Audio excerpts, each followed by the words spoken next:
Well, hello, everybody. I have a new interface that I'm working with this morning, so I'm going to be a little slower.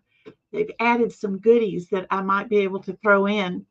We have a really interesting author this morning. He's prolific and he's working it. And all you have to do is ask him how his voice is doing after his Dragon Con weekend with all the panels he was on. Um, you see a picture of him here. These are all the books he's written. He's got all kinds of different things, and I'm sure he's working on some more. But his name is Bobby Nash. So we are going to do an appropriate type of sound to introduce him. Let me remove this. Let me do that.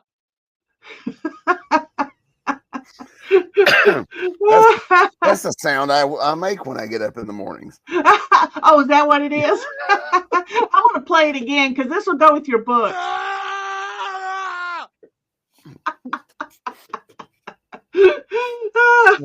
That's also the sound my back makes when I do conventions after having to pick all of them up. And oh, I know. That's the one thing they don't tell you when you start out as being a writer. Books are heavy.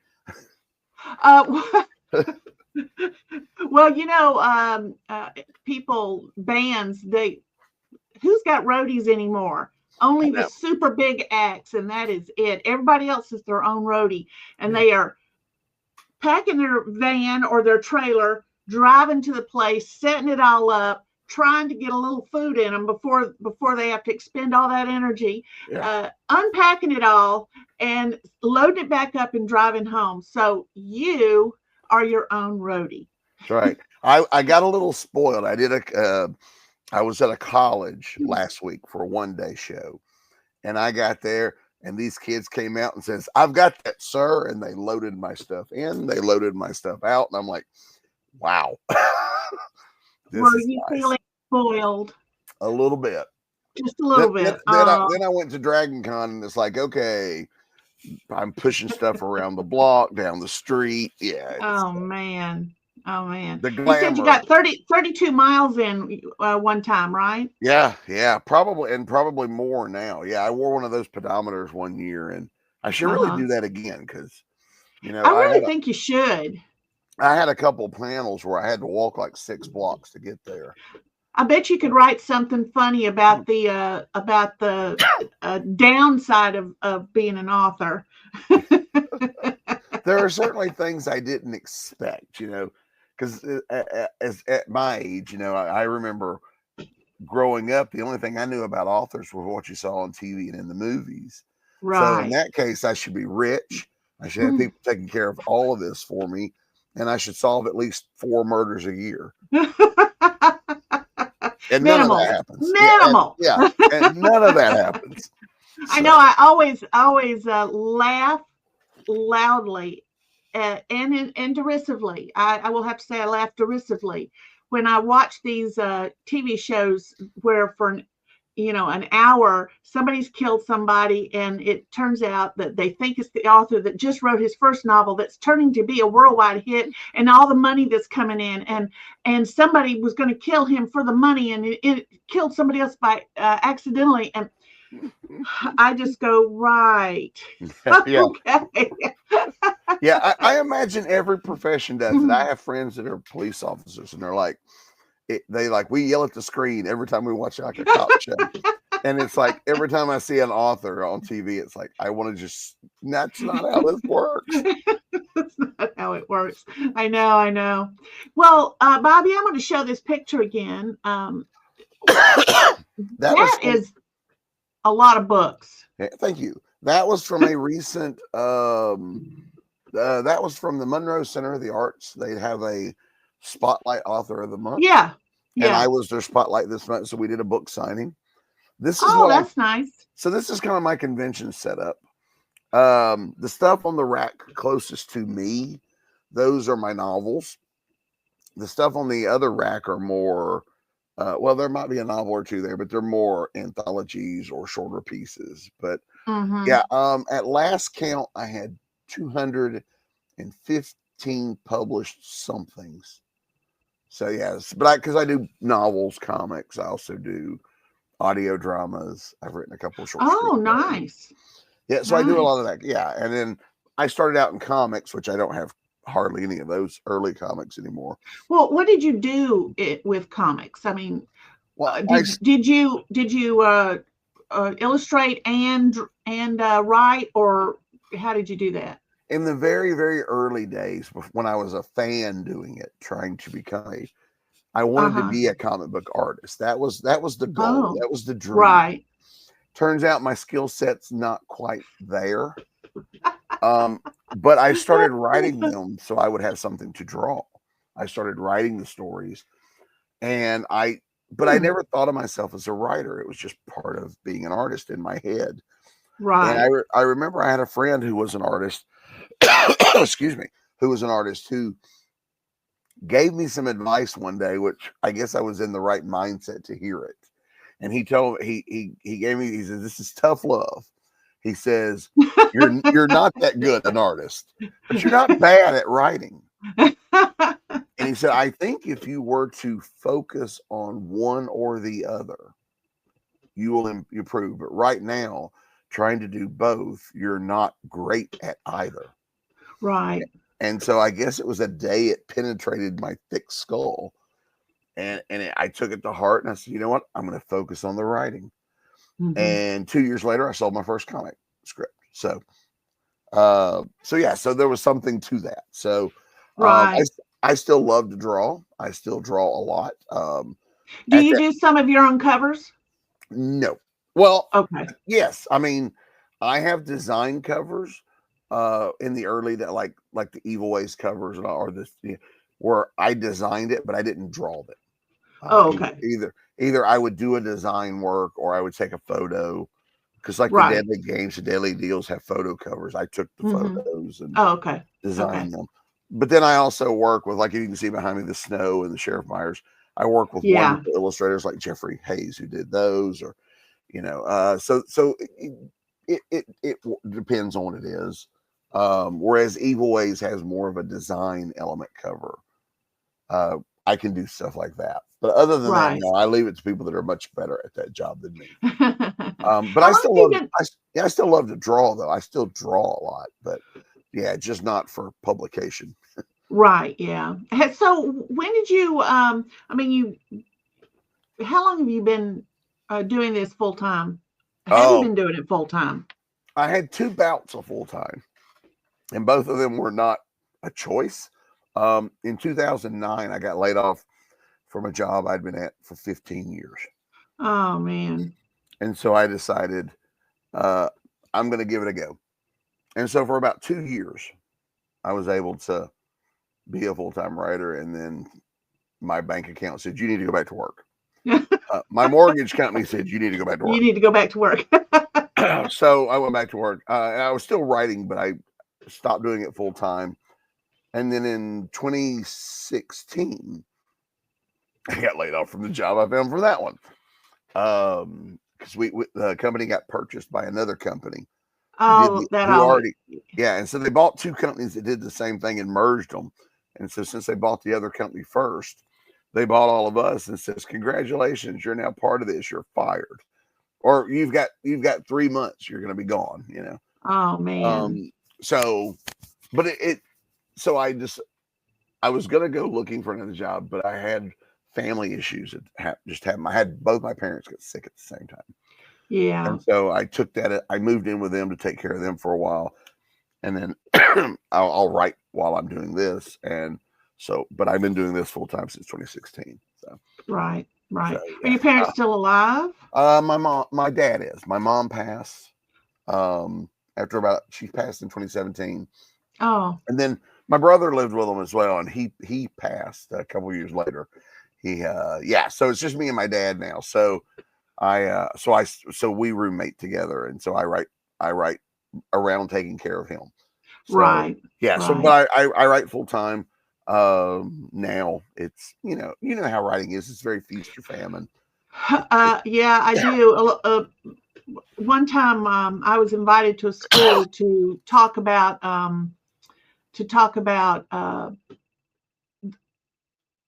being a writer. And of course, the first thing one of the kids asked me was, "Are you famous?" I said, "Absolutely." And the teacher just, teacher does this. She's in the back of the room, but all the kids were like, "Great." And then I waited until they were like, "Wow, suitably impressed." I said, "In a small circle." In my own mind, and they didn't get that at all. It was really sad. But I why used to, do you write? I mean, what got you started writing and saying this is something that I just can't quit? Because obviously, with all those books, it's mhm, not like you got your hobby out of your blood, and right. moved on. I was, until my brother came along. Like I was 9 when my brother was. Well, I was almost 9 when my brother was born. So I grew up an only child. So I Uh learned, huh. imagination was, and I think that kind of started it. I would emulate whatever I was watching on TV. Like I remember I would come home from school and Star Trek would be playing like right after I got home. Uh And huh. so I'd come in, I'd have my snack, I'd watch Star Trek. Mom would say outside. And so then I would go out in the backyard, became whatever planet we were on that day. Or you're watching Spider-Man and then you're playing Yeah. Spider-Man, that kind of stuff. You're going to ride your bicycle, you're playing chips. And so I think that's kind of where the imagination started because I didn't want to just emulate what I just watched. I just Yeah. like, oh, I'm another guy on the Enterprise. I mean, here's what I'm. And so I started coming up with stories. And so they're in my head. So yeah, it's and In other words, words are your blood, I whether think you so. like Yeah, it or not. Yeah. I No, think so. Yes. I totally understand it because I'm the same way. And I have a Star Trek story too with my sister and I. We would pretend to be, playing Star Trek out in the front yard. Somehow she always managed to get a hold of a bag of M&Ms. I don't know how she managed to do that, but she was fourth grade. I was fifth. And she would tell me, "You need to stay in the bushes," because she was Spock. Hmm. And Spock would take his little thing out, and do his stuff. Yeah. And she said, "You need to stay in the bushes and do not get out until I come back." And then I would hold my hand out. I was in fifth grade. She would pour in some M&Ms, and I would sit there, and all I kept thinking was, "When's the captain going to get here?" I didn't like Spock. Yeah, and and we were. then and then I'd sit and watch my M&Ms melt in my hand and go, they're not supposed to melt like that. And then I'd be licking them off, and because my sister would say, "These are energy pills, don't eat them till I come back." And I'd come back, and there I'd be licking all the chocolate off my hand, and she'd go, "Oh."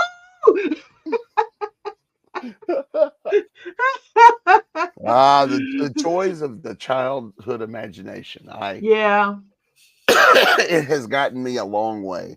And thankfully that imagination is still there. The stories, Well, if it's in you, yeah, it doesn't go away. yeah. The It just characters, doesn't. the characters are going to keep talking to me, whether I Yeah. write it down or not. So I Right. might as well write it down. Um, but I love what I do. I love coming up with ideas and stories and plots. And Yeah. I love getting to know my characters and then putting them through hell. And uh, it's there's a lot. Yeah. It's writing is also good therapy. I don't know about you, but I've killed off a lot of people who have pissed me off in real life. I've killed off a few of those. I've also put them in bad situations they couldn't get out of. Yep, yep. you know, and when I'm writing it, I'm seeing their face. I give them the Hear their characteristics of the voice. person. Yep. Yeah. So it can be a lot of fun. I've also learned a lot as a writer. How? How? Well, excuse me, sorry.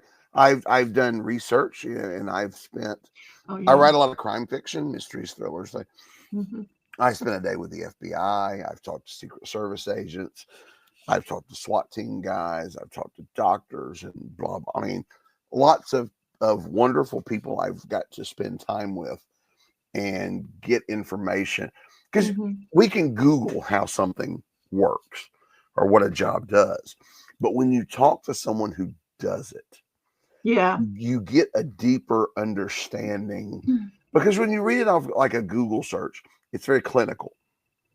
Yeah. This person does.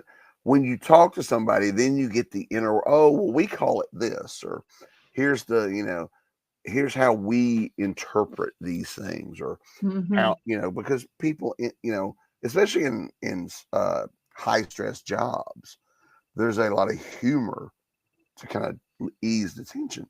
So you're referring to things by nicknames, and you don't get that from like an online search. You get Yeah. these kind of things from talking to people Yeah. Yeah. and seeing their passion for what they do, or getting that sense of it, or even places. I know what a morgue looks like because I've seen one on TV and Hmm. in movies, but going inside one, then you know what it feels like. Not just feels like, but smells like. Yeah. Yeah. What do how cold is it? Do your arms tingle when you go in? There's just those little touches Hmm. that adds a bit of realism, that when I write it, I cannot just write what it looks like, but I can write what it feels like, what it Hmm. sounds like, what it smells like, Hmm. what it Hmm. tastes like. You sometimes Yeah. No. you walk into a building and your tongue tingles. Yes. Yeah. There's a So, reason for that. yeah. Yeah. So doing that kind of stuff is wonderful. Oh, Um, it's great. yeah, during the COVID quarantine, um, my dad and I would travel. Like, we wouldn't go anywhere. We'd just get in a car and drive for hours and come home. And we would visit like places we'd never been, just up the mountains or wherever. Yeah. So my one day I'm taking a photo as we're driving with my phone, and my dad's like, "What are you doing?" And I'm like, "That's a great place to find a body." Yeah. And so this kicked off a conversation between he and I that Right. to this day is still, whenever we're driving, there's one of us will point, "Ooh, that's a great location to like find, bury a body." And so, yeah, Yeah. people probably think we're serial killers, but but we're always looking for what's a great place to hide a body or stuff like Yeah. that. So yeah, it's become Yeah. a bit of a game. I know. I'll be through the years. We'll be watching TV, at the house or something like that, and sometimes friends will be there, sometimes not, and I'm not processing the TV show the way they are. I'm somewhere else, Yeah, and and I'm looking at things and I'm going, oh yeah, and I'm talking to myself, and I don't even realize I'm talking to myself. I still talk to myself. I'm great company. I make myself laugh all the time. that's right. I'm the funniest guy I know. I know I'm the funniest gal. So they're like, Angela, what are you talking about? What are you saying? And then when I would go, oh well, but they go, they all stop dead and they say, where do you come up with this stuff? I go, well, it's in my head. That's why And when a TV show or a movie or a book really surprises me, uh-huh. oh, that's like gold, because we know all of the tricks. Yeah. We know Yeah. how to layer in clues, so we see them. Yes. And because when I wrote my first novel, there's a lot. We're trying to find a killer, and I don't tell you who the killer is, and so as the identity of the killer until we're well into it. And Mm-hmm. so, but when I'm writing it, to me, there's a neon sign pointing at the guy, going, "Yeah, this guy right here, he's the bad guy. That's a clue." But other people don't see it the same way I do, because I know it's a Exactly. clue. Right. And that was an eye opener for me, because I assumed I was going to fool nobody. And then I would get responses from people after the novel came out going, "Wait, I don't understand." And I was like, "Oh, see this? Yeah, that's a clue." Right. And so there was that. So that was an eye opener for me, that how to layer that stuff in so it's there, but it's not obvious, because Yeah, exactly. I know what you mean because I've read I mean, I know a lot of authors, mhm, and of course, I've read more than I know. And sometimes they either totally forget to drop in these hints, these foreshadowings, or whatever you want to call them, or they plunk them in so obvious Right. that it's not fun. And I know for myself, when I get through writing a story, I write it. You know how you write it in bits, and for me, I don't have the same process for each book. Right. Each book varies. Do you find that that's to be the case also? Absolutely. In the process of how you put it together? Sometimes, yeah. Like, I mean, I do have certain ones that kind of, flow the same way, but certain characters talk to you differently. Certain characters have a different flow, a different feel. Yes. So yeah, you kind of write them differently. Right. I tend to write linearly, but occasionally something will happen, and while it's in my head, I go ahead and write it down. So Mm-hmm. I sometimes do that. So yeah, Right.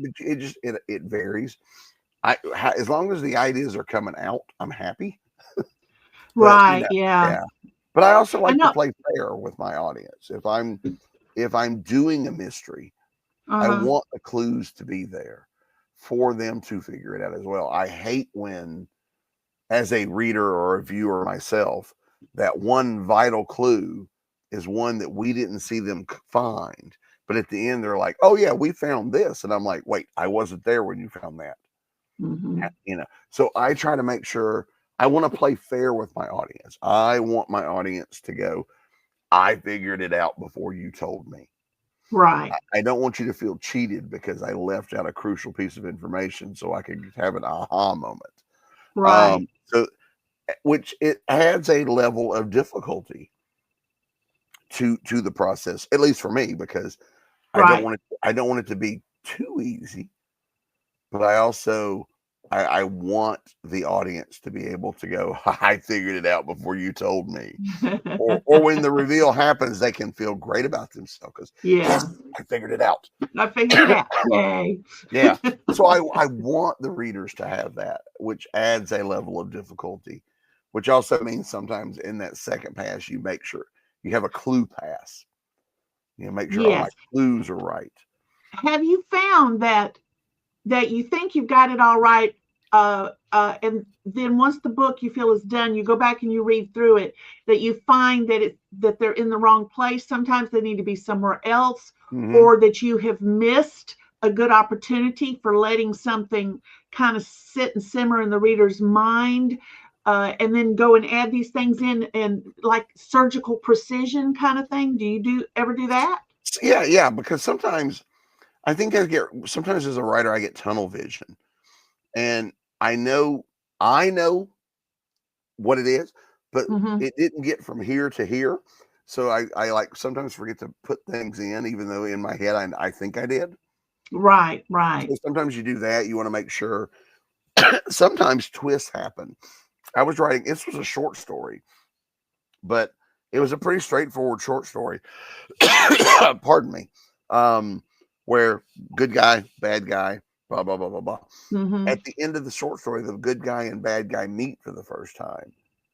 And in their exchange of dialogue, I realized the bad guy wasn't the bad guy. Ah!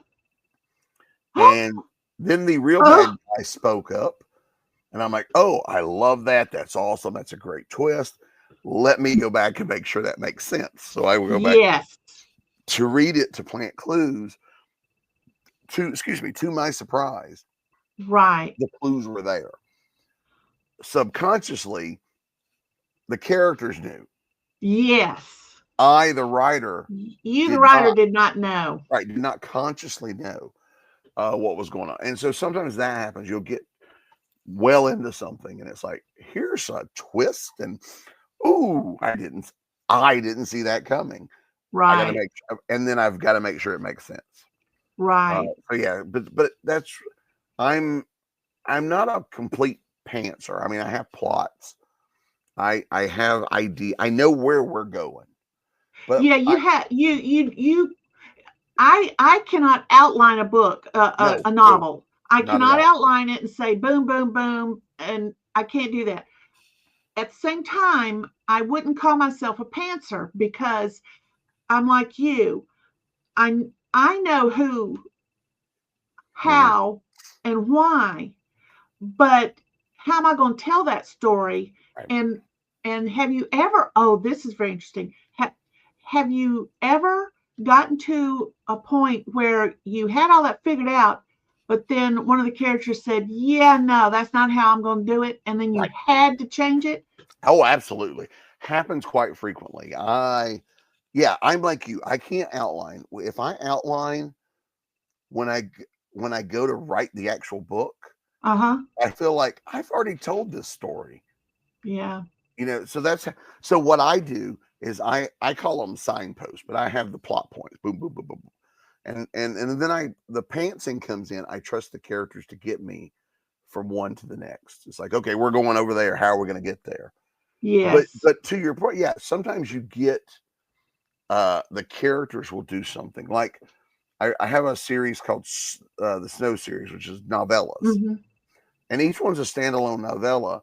But over the first six, there's a bigger story because it starts with a guy who shot him and left him for dead. And my plan was that at book six, they would meet up again, and that would be the final. But little things would play throughout in the background of Hmm. the other books. The bad guy. This is going to be a big spoiler, so plug your ears if you don't want spoilers. Um, I'll wave when I'm done. At the end of book three, we find the bad guy dead, Oh, which screwed up my plans going to number six. exactly. But what the beauty of that, there was a secondary character who worked for the villain, Uh who huh. was never intended to be more than just there for a little bit, stepped into the main villain role and became a better main villain. So, okay, spoiler over. Those type of Turn your moments, sound up. yeah, those type of moments are totally unexpected. They cause Yeah. you great mental distress when they happen, but then afterwards, almost there are times they don't work, but most of the time you're like, Most of the time, it does wow. better than you could ever have planned. Yeah, Better. it was not the plan, but it worked so much better. Right. But then people read it and go, "Wow, you really thought all this out." And I'm like, Yeah. Sure, if "Well, that's what you somebody want. did." Yeah. I people laugh at me because I say all the time, my characters are smarter than I am. My characters know more than I do. Yeah. And people are like, "You're the writer, just make them do what they want, what you want." And I'm like, "That's not how this works." And let me tell you a real funny story. I've got a trilogy. It's under the banner called the Dance Floor Wars.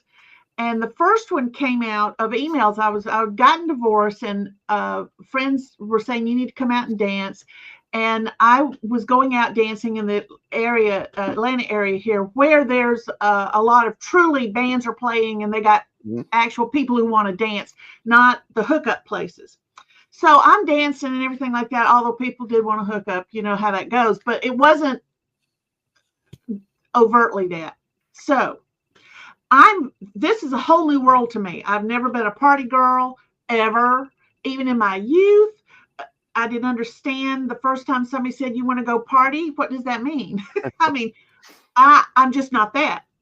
But I was getting a lot of therapy from dancing, and it Oh, was a great therapy. But um, what happened was I was emailing all these different friends going, "Oh my God, you're not going to believe what happened tonight. This person said that. And the emails I kept back were, "You need to write a book about this." Well, I ended up writing the trilogy. I didn't know it was going to be a trilogy. The first one was called Dance Floor Wars Dispatches from the Front. And it was a first person written by a male who is a reporter in the dance floor wars that's going on big time in the world. So it's a lot of fun. Uh, so then by the time I finished that, I went, oh my God, here comes the second book out of my head from the other main character, Lucinda. And I called it Lucinda's People. But, you know, Smiley's People with John Le Carre, because there's yeah. so much stuff. But here's the problem with my character, Lucinda. I'm thinking she's going to write this book about her side of the story, et cetera and so forth, and moving on with all the other different plots and characters. Guess what Lucinda could not do? Dance? No, she couldn't Oh, write. oh, she couldn't write. So,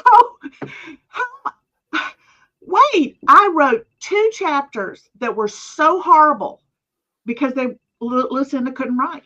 Yeah. And I took them into my writing critique group, and they're like, these what's happened to you, Angela? I said, it's Lucinda. She can't write. And I had to completely just forget about her ever writing a book. She could barely write a letter. Yeah. I mean, that's all she could do. So that completely changed how I had to do that. When you get a character that cannot write and they try to tell a story in their voice, it doesn't work. Yeah. Yeah. Yeah. So yeah, do no, you have characters that can't write, or you have to let an omniscient narrator speak for them? Sometimes, I mean, depends on what it is. I mean, yeah, I tend not to write first person, but I do get into their heads. I do, but yeah, I have a few that it's like I would never put this character front and center.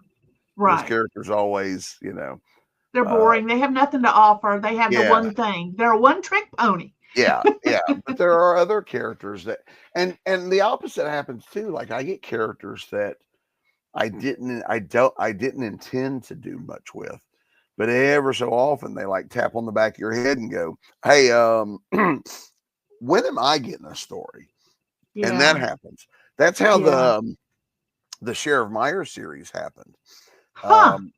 That character is like a minor character in Evil Ways, my first novel. Minor character. Never intended to use him again. When I was doing Deadly Games, it takes place partly in the same town. And as I'm writing the story, this little voice in the back of my head was like, this would be about the time somebody would call the cops. And so the character forced his way into that story. And then I did other stuff, but ever so often that character would like whisper in my ear, when is it my turn? And but it took a while, but one day a story idea hit me, and that little voice goes, "That one's mine." And now I'm working on book 4 of his series. Isn't that interesting? Yeah. A character I never intended to be more than a secondary character. Has become forget a throwaway, a walk-on character on the stage. Yeah. He was there. He was there to offer some assistance and give some exposition to the main character, and that was really it. He was not intended to be more than that, but the character just kept living in my head to the point where he was like, "I will not be ignored." Right. And I've learned, listen to those when they talk to you. Listen to them. I know we sound like we're crazy. We're really not. We're really not. But when those characters, we're really not. when they speak, listen. They generally have important things to say. Exactly. And so But I have a few that I'm just like, you'll never be more than a secondary character. Yeah. And that's okay. There's nothing wrong with secondary characters. No, there's nothing wrong with them. But there are some that grab the attention more than others and just refuse to go away. Which is great. I love that because it keeps stories coming. The characters keep talking. I totally can understand what you're talking about. Totally. And I find the process of writing. I was born with Words for Blood too, and one thing the youngest I remember is my grandfather bought me a watch, and my sister and I both. She was 15 months younger than me. So we got these little Timex watches, with the little stretchy bands, and they were silver and had a little face on it. My sister, just to show you, my brain is always somewhere else. My sister already knew what a watch was, how to tell time, knew all of her ABCs, could count to 100. And me, I'm just looking at this thing and I go, what is it? I know other people had watches. I mean, I knew that there were things on their wrists, but never once thought about it. And he said, it's a watch. Now, don't lose it. And I'm looking at it. I'm thinking of all the ways watch can be used, and never Right. once on. So do I have to look at it all the time? No. He said, look, just don't lose it. And I said, but what does it do? And he says, it tells you what time it is. Why? Yeah. Why? Yeah. I'm a My kid. I don't have to be anywhere at any particular time. yeah. And finally, after a long period of time, my sister's already gone because she's got her watch. And by the way, the watch flew off my wrist. That's why I never wear one anymore. They just flew off my wrist, and where did they go? I don't know. Yeah. But I would say why so much. Each little thing, yeah, but why? But why? Until finally he went, Angie, and that became my nickname in the family because I asked so many questions. Yep. My brother called me about 2 months ago. He said, do you remember what your nickname was in the family? I go, Angie, He goes, I'm surprised you remember that. I said, yeah, heard but it do you often know enough. why? Do you know why? It's like, yeah, I Because heard I it was asking often why. enough. I know. I always thought my name growing up was BJ Go Outside. Because I'm Bobby Jr., so they called me BJ as a kid. So yeah, it was always BJ Go Outside. Yeah, so that's the one I heard all the time. So yeah. but I, it's and it's one of those things. Like, I don't think any of us woke up one day and says, I want to be a writer. I think it's in there. Like you said, it's in your blood. It's the idea of telling stories, I can't not write. It physically becomes hard for me. Yeah. And then the ends of my fingers start swelling and pulsing. And I said, oh, I wonder why they're doing this. Well, when I started writing just constantly, my fingers stopped doing that. Yeah. Now, things like this happen. People get headaches. Other people, they're just, I got to write. And you can, now it doesn't mean that just because you have a physical thing that tells you need to write, that what you're going to do is a good step. Right. You still have to work on your craft. Yeah. And, boy, that's been a booger. Which reminds me, have you ever written a book that you finally said, no, there's no saving this, and thrown it away? My very first novel was horrible. Just absolutely horrible. Couldn't be saved? But I finished it. Well, I finished it, which was the good part, because it inspired me to do another. Okay. That I could finish a novel. I still like the idea. So years later, I rewrote it. Because I like the idea. But that first effort was cliche ridden and just poorly written, and I mean, it was awful. But I eventually so I guess I did save it in the fact that I did rewrite it and use the same plot, or the same setup. The same setup, yeah. That's about the only thing that was the same from it. Some of the characters survived, or a version of them survived. Oh, but nice. And I've written stuff where either you lose interest halfway, and okay, there's something not working here, you set it aside.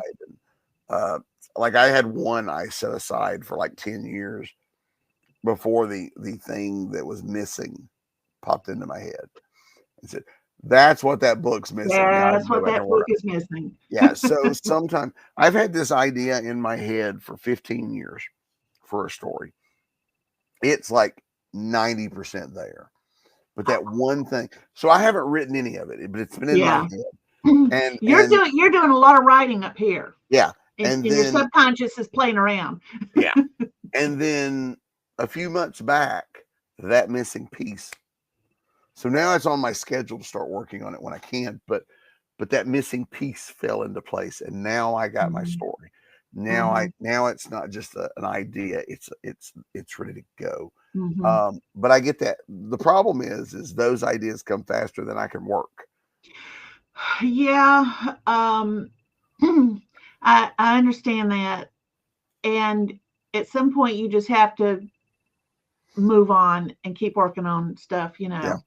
because well, and writing is a lot of juggling. I mean, because I also I do the stuff I do myself, but I do Uh-huh. a lot of work. I do a lot of work for hire work for publishers. Mm-hmm. So I work for multiple publishers. So at any given time, I may have to stop writing to do edits, go back to writing. Oh, galley proof, stop. Yeah. So there's a lot of, oh, this is due this week. Okay, I got to work on that. You know, I Mm-hmm. do a serialized thing on Patreon. Okay, I got to stop and do a chapter of that. So there's a lot of, so I'm Yeah. not just writing one thing Uh, continuously. I'm bouncing. yeah. And I once had a man years ago tell me I had too many things going at the same time. And I said, I don't understand what you mean. Right. And Right. he said, Because, you need to finish something. I said, well, you're assuming that I'm not finishing anything. right. I finished plenty.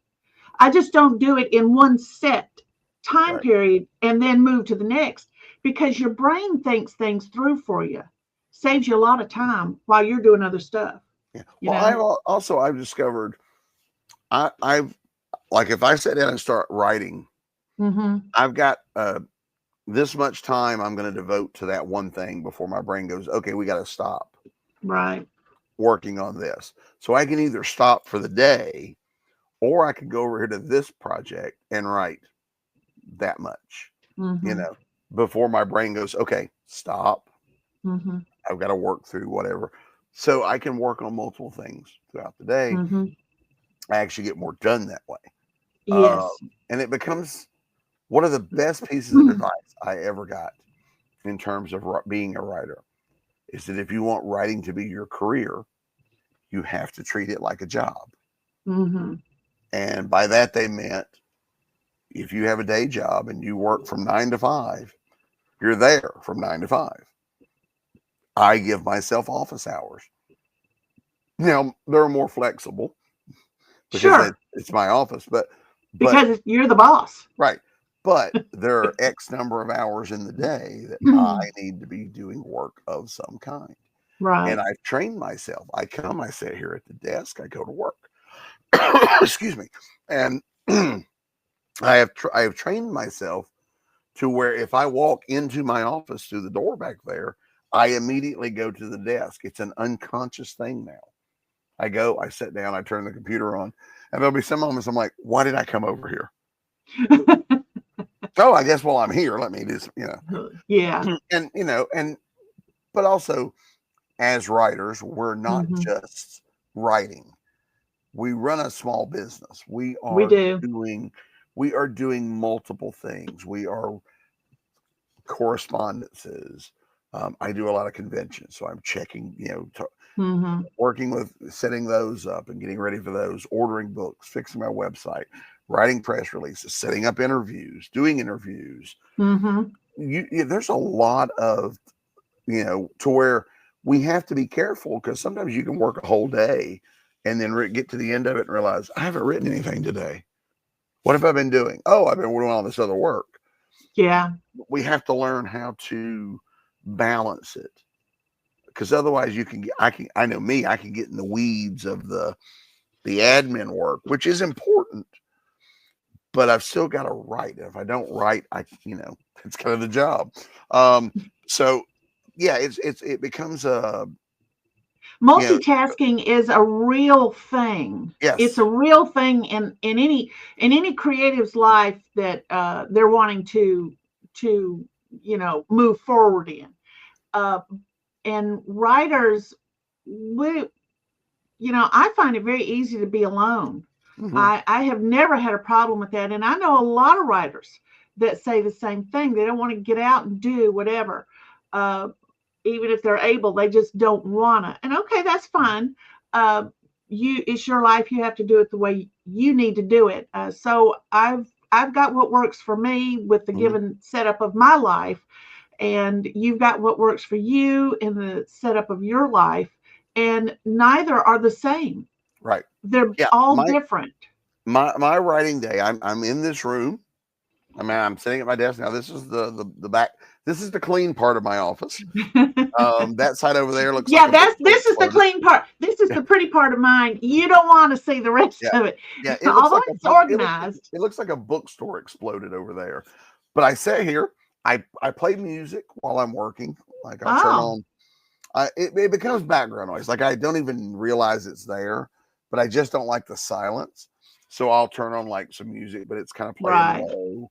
Nothing right. heavy, just kind of like usually classic rock works for me because I can kind of, I'll turn on like one of the satellite channels on the other Oh, laptop over. yeah, yeah.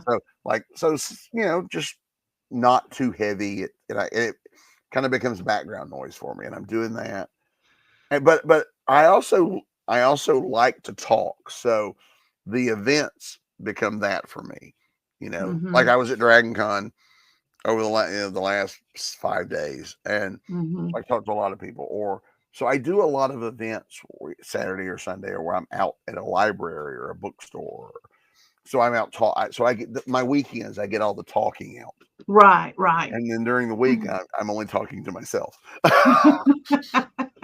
So yeah, I'm sure if people were to like bug my office, they would go, "This man is insane."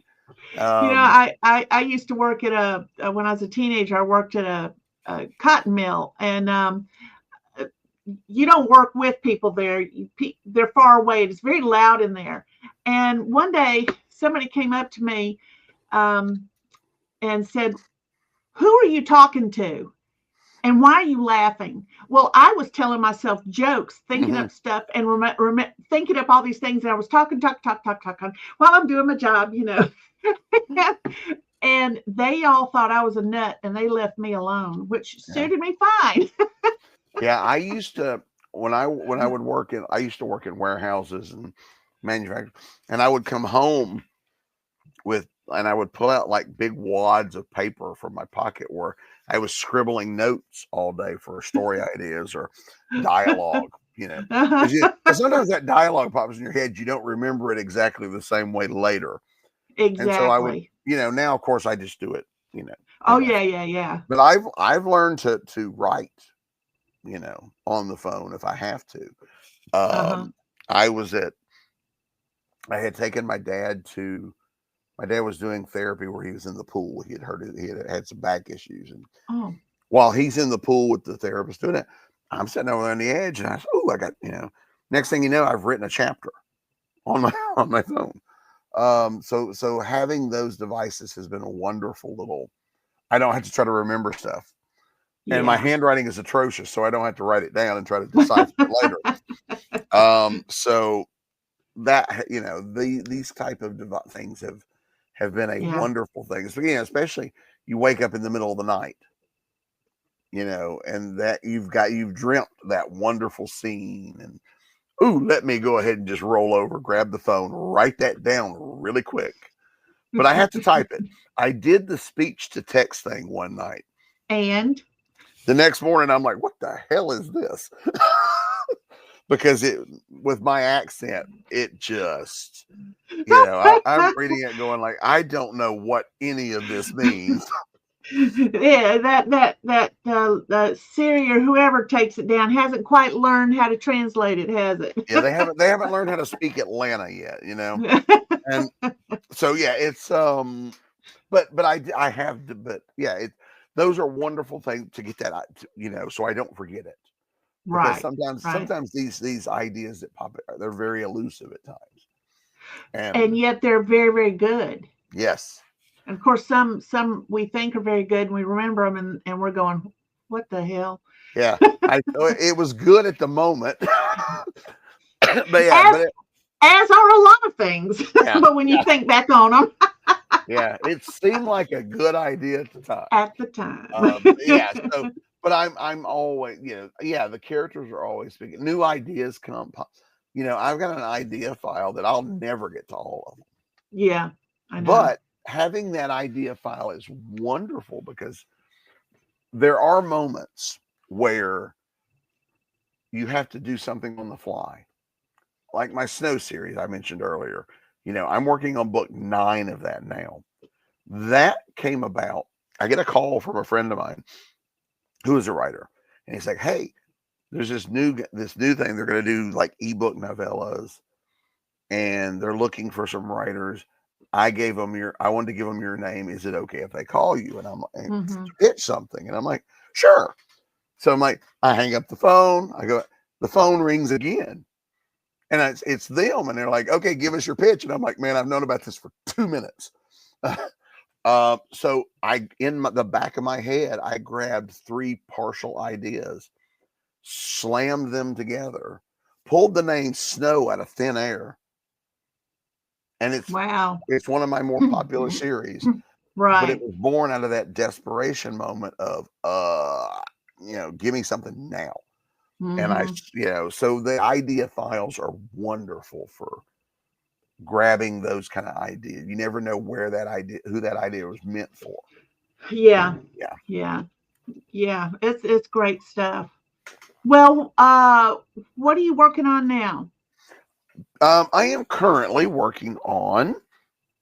I do serialized books on Patreon where I do a chapter a week. So on that, I'm doing one called, which I had done for a publisher that has since gone out of business and before they published the book. So this was actually something they pitched me to write. It's called Captain Science in Oz. Captain Science is an old comic book character. And of course, Oz is Oz. And so they were doing things with public domain characters. And so I wrote this story where Captain Science finds himself in Oz. And so I'm doing that. The book's written, but as I'm editing it, and I'm going through the rewrites because they've had it for a few years, I'm putting up a chapter a week on Patreon first, and I'll publish it. We're doing edits on Snow Island, which is the 8th book in that series, or 9th book, one of those, yeah. And I'm writing.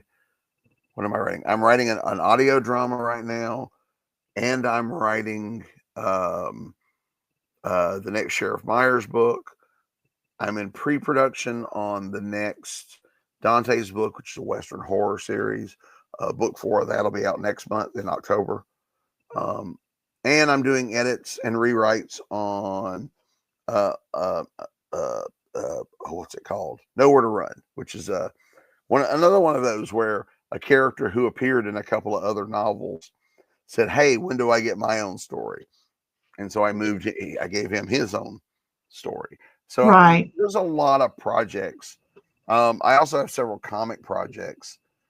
They've written. I wrote them a while ago, but I still get art in, and I have to kind of, go art and make sure that, hey, this works. This makes sense. Right. So those aren't. It's not a constant thing, but they come when the art comes in. You stop and you do that, and or stuff that I've written that's at publishers. I don't know. I don't always know when books are going to come out until they, I'll get a galley proof and says proof your story, and usually you have like a 24-hour turnaround on that. Right. And so I don't always know when those are coming, and so those will come in, and I got to stop and do that, and so there's always a lot of juggling. But in terms of writing, right now the audio drama is kind of front and center.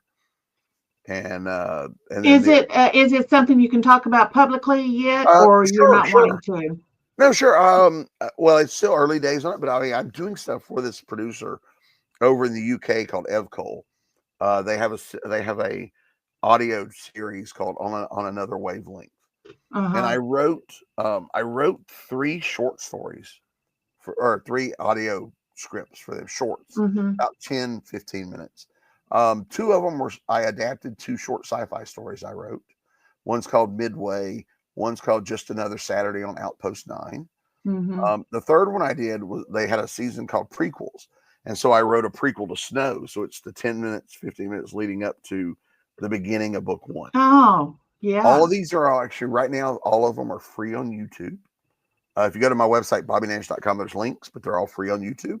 Okay. If you look up Bobby Nash audio, you'll probably find them. Which reminds me, let me tell everybody that's viewing this that if you're viewing this on Substack, in the show notes will be links to all of these things, along with your free samples. I think that you or free downloads that you sent me. Do you want me to put those on there too? Not all of them. No, I'll send you something to put up publicly. Do that okay. Then. Yeah, that'll be good. But also his website will be linked to it, so y'all don't have to remember anything. Just look at it on YouTube. When it goes to the YouTube not podcast, the Stolen Hours author interviews playlist. Um, if you'll look down in the information section, you will find those same links also. So you don't have to worry about missing out Yeah, when you're listening to this. yeah, and the newest one they just put out is a 3-parter. It's like 80 minutes long. They broke it up into 3 sections. Oh, It is nice. free for a limited time on YouTube, and that one is they all have a sci-fi bent to them. So it's, Mm-hmm. but I wrote basically a 1920s detective story set on like a cruise ship. The cruise ship just happens to be a spaceship. So there's Interesting. a murder on this casino's cruise ship, and the house detective has to solve it. And that one's called Midnight on the Rising Tide. So they liked it enough. Interesting. They've asked me to do another. So the one I'm Right.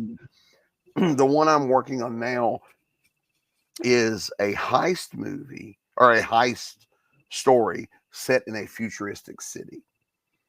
So I'm just in early, like the opening scenes of that. So You know, when you're writing stuff futuristic, uh, you know, I think back to the original Star Trek when they had all these little different devices, and people are like, you can't check this with that, and you can't shoot from that, and you can't use that to communicate. And yet, whoever it was that designed all that ended up, people started being able to have those things, and they came up. So my question to you is, Mr. Bobby Nash, what are you going to think of for future technology that might exist in the future for your novels? I don't know. I don't know that I have a lot that I, because a lot of it's based on, like, I'll base it on real, because they are stealing data. There's a lot of data being stolen. So I do have little, like, you give it little freaky names, but they're, one I was very proud of that never seemed to go anywhere. And this was a few years ago. I was writing like a futuristic, it was for an anthology, and then I forget what the anthology was, but it was a futuristic war. And like there's the doctor on the, I think I used it in the Just Another Saturday Night one as well. Where the doctor is there and they're treating people like triage out in the wild, Right. And I remember there was a time. Remember when there was a time where they were doing breath strips where you pop the little thing, you put on your tongue, it dissolved. And Uh-huh. I got to thinking, that's how futuristic medical would dispense morphine or a morphine type drug to people in pain on the battlefield. And I started doing it, Interesting. and I liked that idea. And in another one, I did another book where I posited, they were building this giant robot, but it was like a construction robot that they could send either to the depths of the ocean or to the moon or to other planets that was part 3D printer that could go up and like 3D print with concrete a building. Aren't they doing that now? Yeah, but I mean, I was thinking on the moon. Like send this thing to the moon, it 3D prints a building. It sent up the thing for oxygen, to so that when the people get there, they've got a building to go into with air. Oh, to do their work, so they don't have to go and live in the suit to build it themselves. The robot can do it for them. exactly. I could see it, but yeah, but I was also thinking, go down when they have all these wells that they can't get people down that deep. You can send this. Basically, it's a giant drone. You could send it down, and it could 3D, the concrete right out of its arms, and so I things like that I've come up with, and I'm sure smarter people than me have already thought of that as well. But Or little things maybe like that. not. Or maybe Or not. maybe not. But I like the idea of trying to come up with new things, but I Yeah. also like mixing and matching, because a lot of times when you're writing futuristic stuff, like I said, Midnight on the Rising Tide is a 1920s detective story, but I slapped sci-fi elements on it. Right. And a lot of times the stories work that way. I mean, even Star Trek, if you look at Star Trek, a lot of Star Trek stories, if you took the sci-fi out of it, you could still tell that story. Like Yes. instead of going to another planet, you go to another country. or you go to Right. another state, or Right. so there's a lot of things we can do, and then put the sci-fi trappings to it, or other trappings. Like, you can write a certain type of story and you can add horror elements to it, and now it's a horror story. So I love that kind of mixing and matching of things. But yeah, it's sometimes we just make stuff up too. Like when you're doing sci-fi, what is this? Oh, we need this. Great. The whatchamacallit does this. And if you believe it, like, I don't explain how spaceships work. When you try to start explaining stuff, and you don't have the literal technical know-how, Yeah. it becomes a laughing stock. Yeah. Uh, Because if you believe it as the yes. writer, you believe If it. it's so in your world, Yeah. it is so. Right. It needs no explanation. Right. I don't have to explain how warp drive works. I But you just can say use warp. it. Right. We have it. Yes. And then, and the stuff that comes before helps with that. If you're a sci-fi fan, you've seen Star Trek, you've seen Star Yeah. Wars, you've seen, Right. you buy it. You already know if we say we have warp capability, they're like, great. Right. There are hard science fiction novels that explain the process, and that's great. But that's not the kind of writer I am. I can't get Right. bogged down in that detail. It just doesn't work for me.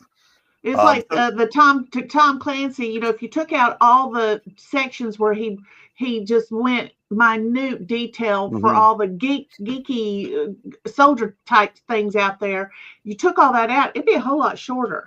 right. you know, But his I audience don't. loves that. His audience loves it, Yeah. and when I read his stuff, I just flip through until I get past that, because I don't care. Right. I just want to know that they got on the hunt, on the Red October, and they did it by going through the hatch when they connected up. I don't need to know anything else. Yeah. I don't need to know how the submarine works. Yes. I yes. understand submarines work. Yes.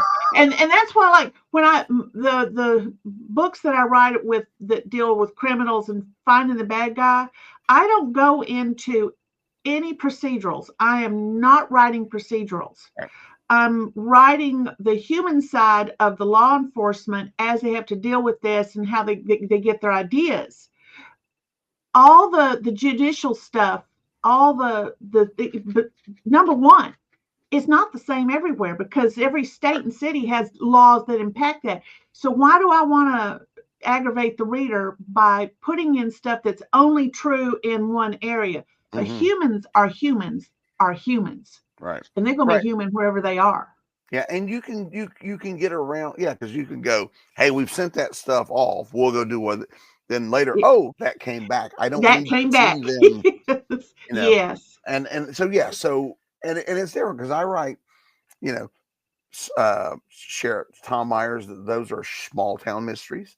Small towns work different than big towns. They do. But an FBI agent, they have different ways. They have different things to. So yeah. So I'm like you. It's character based. Character is I always start with character, because I don't come up with a plot and then go, oh, this, here's your plot. I come up with a plot and I'm like, what's the character that this plot's for?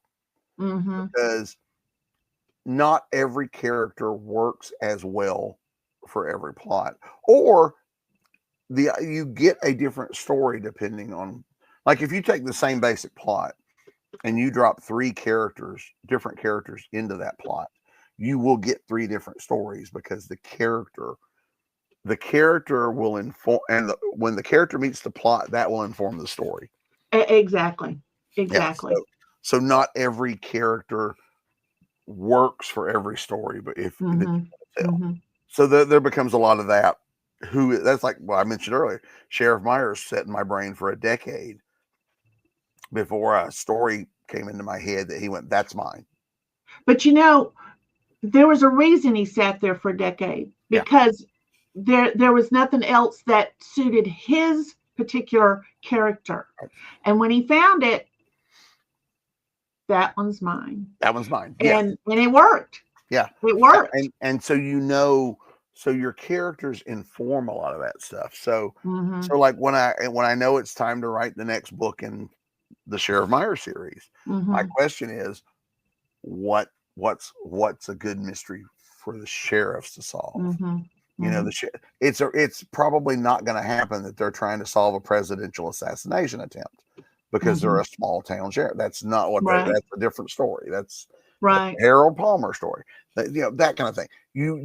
So you kind of tailor, you know, like the Sheriff Meyer stuff. There's a lot of small town intrigue that's going on and things like that. So that's his little bailiwick. Whereas Snow, not being a government agent, has more free Mm-hmm. reign, and I can put him in multiple things. I can send him off wherever. So yeah, different stories work for different characters, and vice Mm-hmm. versa. Because sometimes you'll start writing something, and go, yeah, this is not the right story for this guy, or this character. You know, they need a better story that fits them. And Don't so, you find that writers who have more interactions, more understandings, more uh, willingness to realize that what they know may not be how somebody else processes it. mm-hmm. Don't you find that those type of writers end up writing characters that are not just surfacey, they're more nuanced and they're deeper, and they themselves can add something really nice to a story, even if they're just completely different from everybody in the book, but it's because they're seeing it from a different point of view. Mm-hmm. And if you can't understand all that, then your dialogue, your scenes all tend to be what you yourself only know, and that can get tedious Yes. sometimes when every character speaks the same way. Mm-hmm. It and there's a lot of people that don't. They've got great ideas for stories, but they really don't understand how to write different for different people. Right. Yes. Yes. If all your characters start talking alike, Mm-hmm. making the same jokes, or are indistinguishable from one another, yeah, that's Mm-hmm. right. Because and certainly early in my career, I was as guilty of that as anybody. I learned how to. I don't know if someone suggested it, but I started giving when I was writing Evil Ways. This is a good example. When I was writing Evil Ways, I was taking a night class at the University of Georgia. I would go up and it was a room, and so we would read to the room and the teacher, Mm-hmm. and we would get feedback from her, but we'd also get feedback from the other students, and we were all doing that.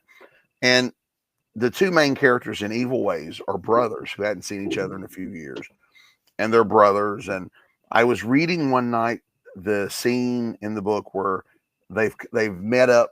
They haven't seen each other in a few years, and they're having this conversation. They met up at a restaurant and they're chatting.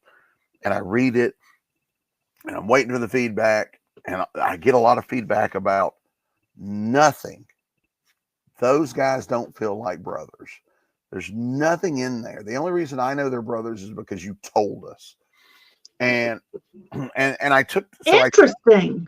I thought about it, and so I went back and I realized, hey, I have a brother. How do my brother and I communicate with each other? And so I went back and I gave one of the characters my personality, and I gave the other one my brother's, and gave them their voice. So when I was writing their dialogue, I heard our voices. And yes, I realized, oh man, this dialogue is atrocious, because that's just it's it doesn't sound like people talking. It sounds like just a writer writing, you know. And so suddenly I'm like, okay, so that's my brother, that's me. Okay, you guys meet up and let's have this conversation again. So I rewrote it. And so I go back to the next class, I read it again, and the response I got was, okay, you don't have to tell us they're brothers. We get it. Because Right. now they're acting like brothers. They're talking to each Right. other in a certain way. And I realized it just had to be them being assholes to each other. but Well, that's how brothers are, aren't they? right. But that taught me to give a voice to characters. And Yes. so, not like I'm making that person, like, okay, like if I made a character sound like you, it's not like I'm writing you, but now you've given a character a voice. So now I Yes, hear your voice. exactly. And so I hear your inflections. Okay, great. I can build on that. And Right. so I would, especially early, I don't do it as much now, but early days I would use real people as templates. Okay, Right. this is going to be my Uncle Early. Great. Okay, I'll take Early. I'm going to build onto him. So it's not him, but he was the starting point. And Yeah. having those voices and mannerisms Yeah. allowed me to learn how to build characters that Yes. were not I guess cliche ridden or Exactly. they were more distinctly them. And so then the characters, because and you probably have, they stop becoming characters after a while. They become They are real. people. They are Right. people. Right. Sheriff Yes. Myers is not, Tom Myers is not a character. Tom Mm-hmm. Myers is a guy I talk to regularly. He Mm-hmm. just lives in here. Mm-hmm. And so that helps me, because now these are real people. These are not characters I'm playing with. They're people I know. Mm-hmm. So I hear them talk, and they will tell you, I'm not doing that. Mm-hmm. Or why aren't we doing it this way? Or, this is stupid. Mm-hmm. Why are we doing this? This doesn't make sense. We should be doing it this way. And as a writer, I've learned to trust those instincts when they pop up.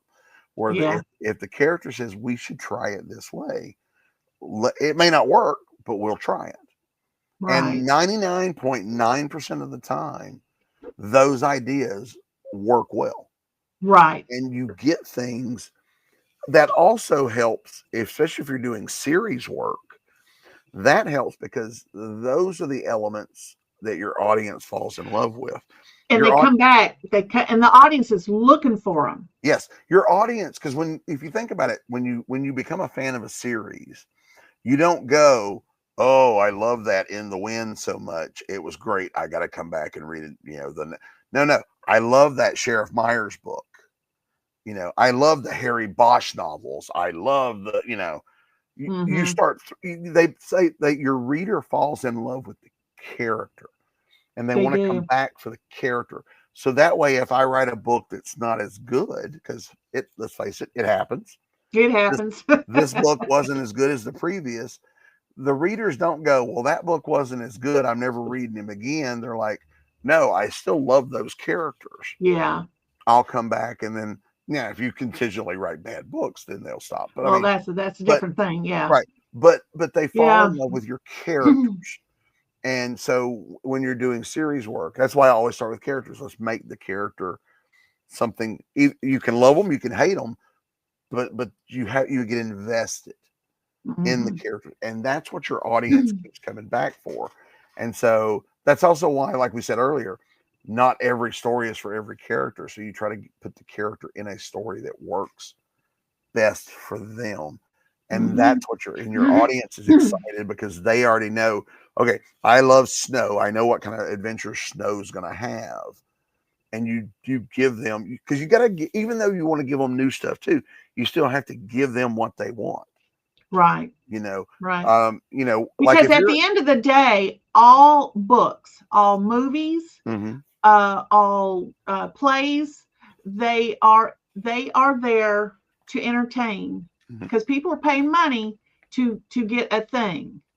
And if you deliver badly, they're not giving you no more money. Right. And so if you can make something that they connect with on some level and they like it, even if it's a character Mhm. they hate them for a good reason. And they hope they can hate them again. Yeah. And yeah, So because when you're trying to, like take James Bond for example. yeah. There have been 20 something James Bond movies. Yeah, I don't know. There's something, even though you're giving them something new each time, there are elements that are in everyone. And when You they're know, not, they're missed. You they're know, missed. Yes. the Q. If you don't have a Q scene, those are, you know, it's a small part of the movie, but it's a part that people look forward to. And Uh-huh. that's what happens in your books. You have certain things. These characters are, at some point, are going to chat. There's going to be Mm-hmm. something with you know. So there's certain things you want to do. You know, Mm-hmm. if you're writing, or you know, it could be there's romantic elements where there's got to be a little flirtation between these two characters, or Yeah. these two characters don't like each other, so we've got to have a little, you know. And then you're all that's happening around whatever plot you're telling, but you're giving them what they want while you're giving them something Mm-hmm. new as well. Mm-hmm. And so that's what they come back for. Your audience loves your characters. Mm-hmm. Yeah. So so I spend a lot of time trying to make sure the characters are real. And I figure if they No, feel real, no matter what setting, no matter what setting they're in, yeah, let because them be real humans. yeah, right. And just like the science we were talking about earlier, if I believe it, if I believe they're real, and I Mm-hmm. believe they're real characters, the audience is more likely to believe they're real characters and Yes. fall in love with them or fall in hate with them or whatever. But they want to, they want more from the characters. And then, I mean, the story still has to be good. I mean, you can't just drop them. Yeah, no, no. I But you agree. know, but the Yeah. starting point is, yes, we love these characters. Great. Okay. And if you love them, that means I'm going to put them through hell. Like when the Snow series, the breakout character for fans, his grandfather Archer is in the series. He's not, you know, Archer's a side character, but I all the most of the mail from the first book was, oh my god, I love Archer. Archer's so cool. Don't let anything happen to Archer. So the very next book, Archer is like nearly killed like 8 times. Wow. He doesn't die, spoiler alert, but you know, it's like, oh, they love him, Well, so let me give them something to really love about, you know. And so I yes. I'm trying to think. It's been a while back, but there was somebody who wrote a series with a main character that did die at the end of I think it was the fifth novel. They died. There's no coming back. Mhm. The readers were so unhappy about it that they said, okay, well, maybe this is faking a death and we'll have to start it back up. And they had to find a way to make her not dead, make the main character not dead. And I I don't want to be a Dallas book. You know, you remember Dallas? Mhm. You know, Well, where who killed JR, yeah. and then I think he didn't die or something like that, or Yeah, whatever it like was. one whole season was a dream. Yes, Yeah. and oh, everybody just went, no Yeah. way. There Well, is well, you no way. yeah, well, you know, Because that's they also were the invested in it, you yeah, know? but that's also the Sherlock Holmes story. Conan Doyle was tired of writing Sherlock Holmes, and he dies. And the Yes. readership was like, and they found a way to bring him back Yes. because the fans wanted it. Yes.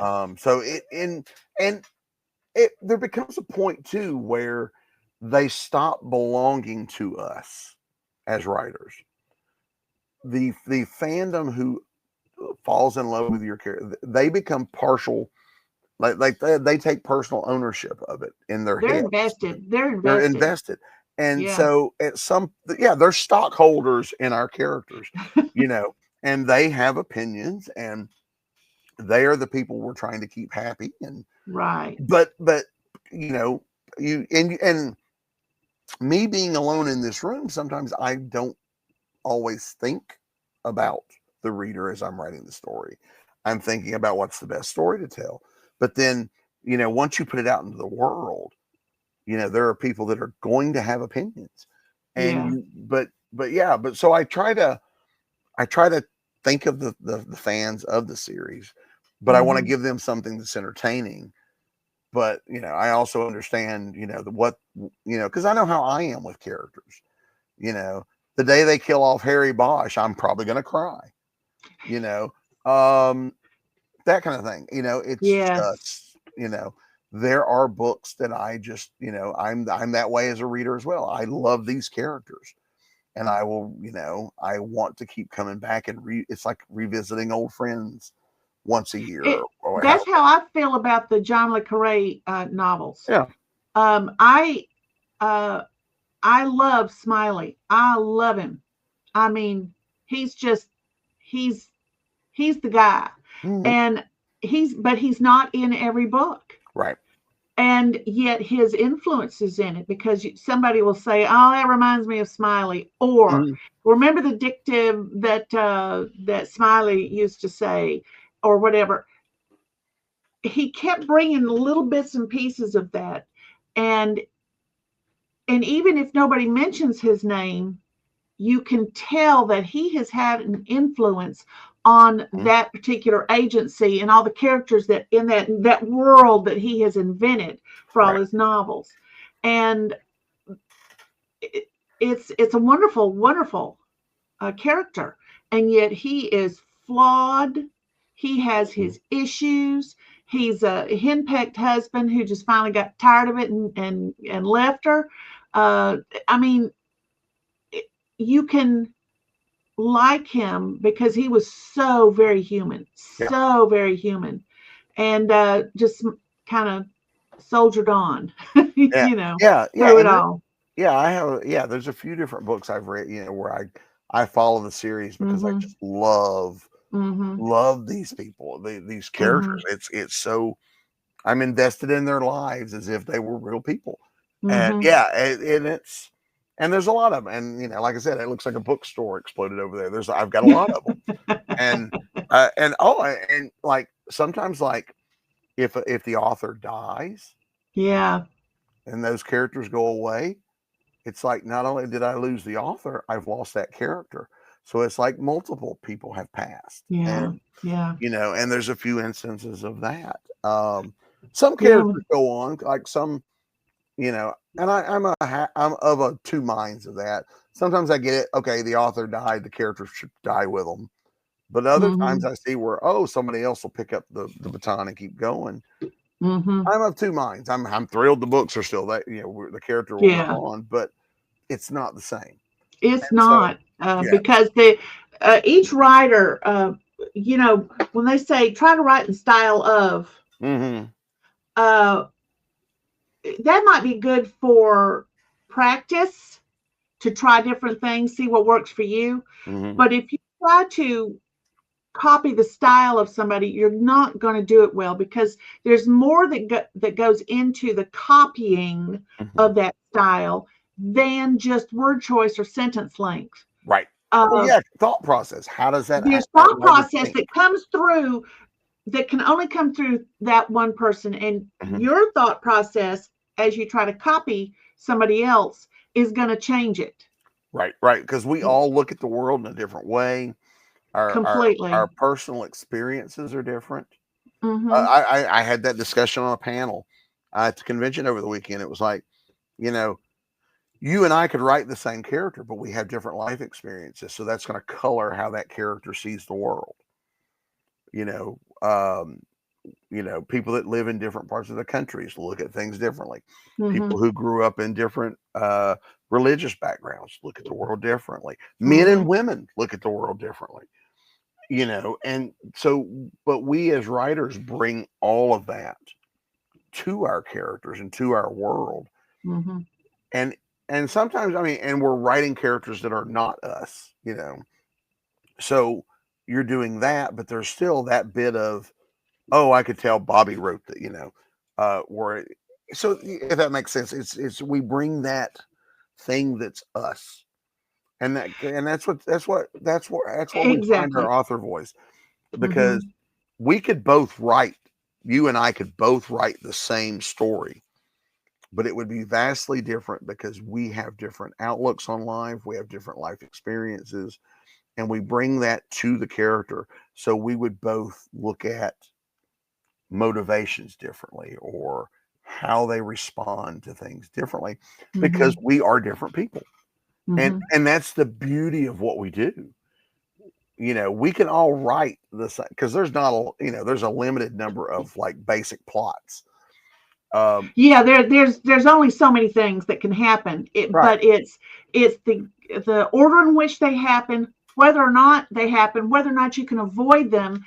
And oh, and by the way, are you on crutches with a broken leg trying to run, Yeah. or are you hot and heavy with good two legs and run? There's so many things Mm-hmm. that go into it. The human experience is vast. I feel like it's untapped in a lot of writing because people are not opening themselves up to the understanding of all this stuff. I Yeah. really, really do.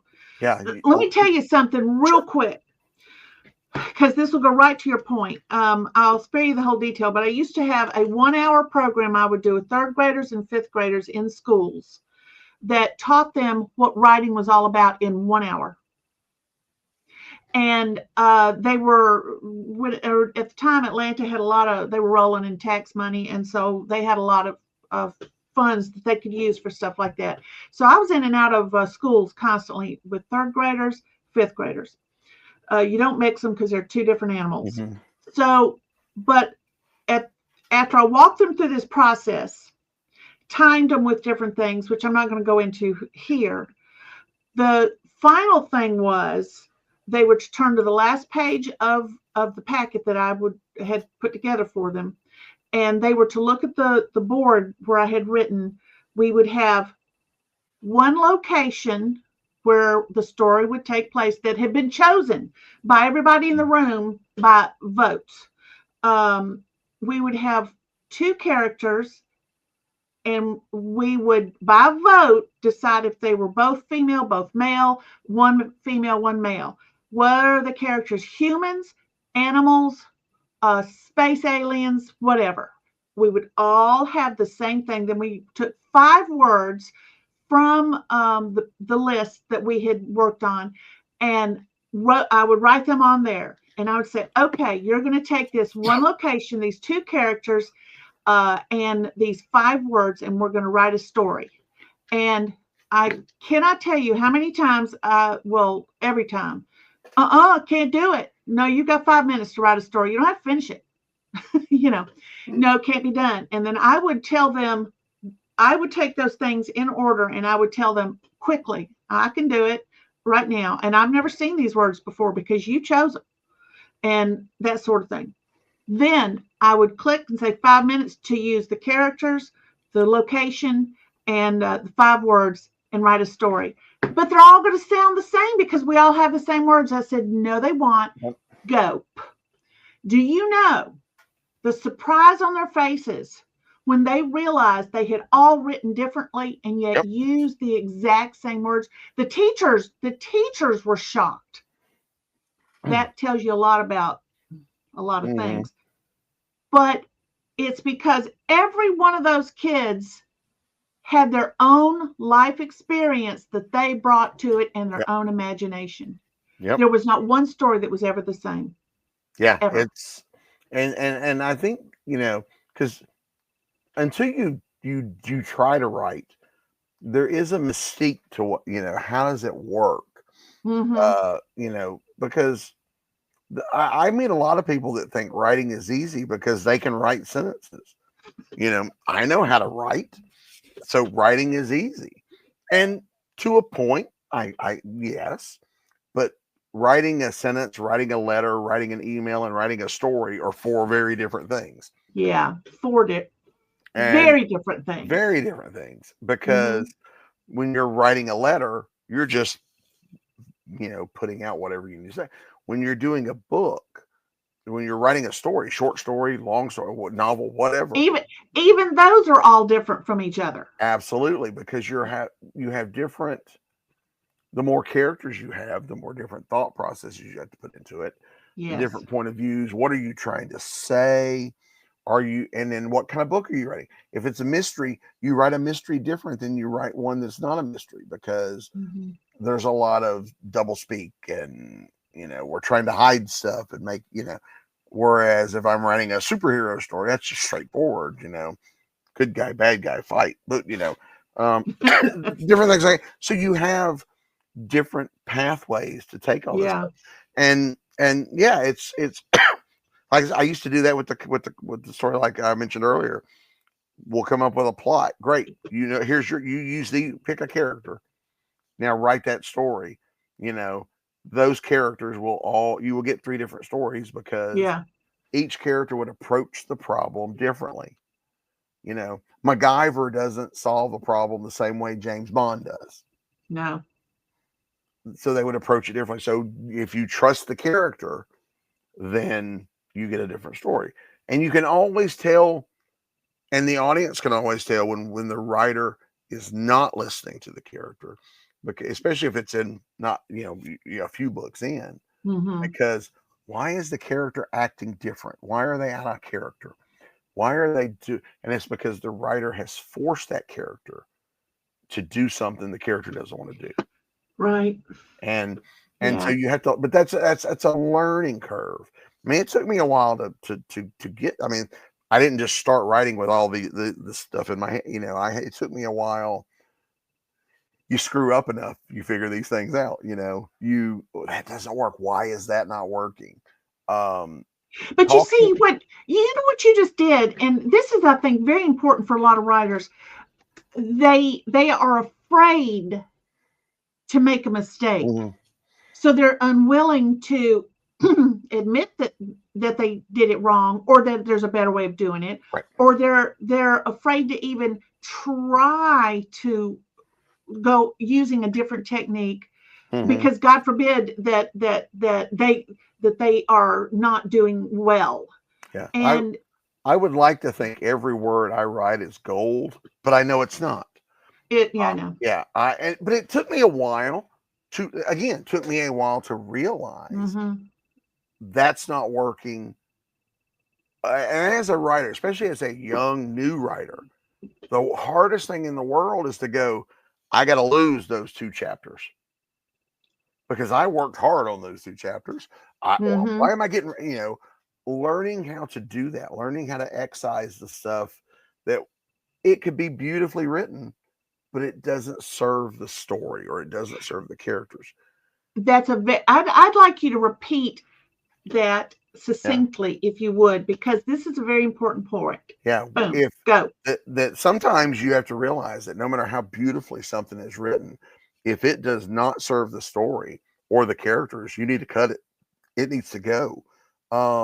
And it's hard. It's hard to lose that because you work so hard on it. And that's, I think we get kind of in that, I worked hard on this. I don't want to get rid of it, but it Mm-hmm. doesn't help you. It's, if you, because we've all written those scenes where it's just a slog to write. And if it's a slog to write, it's going to be a slog to read. Slog to read.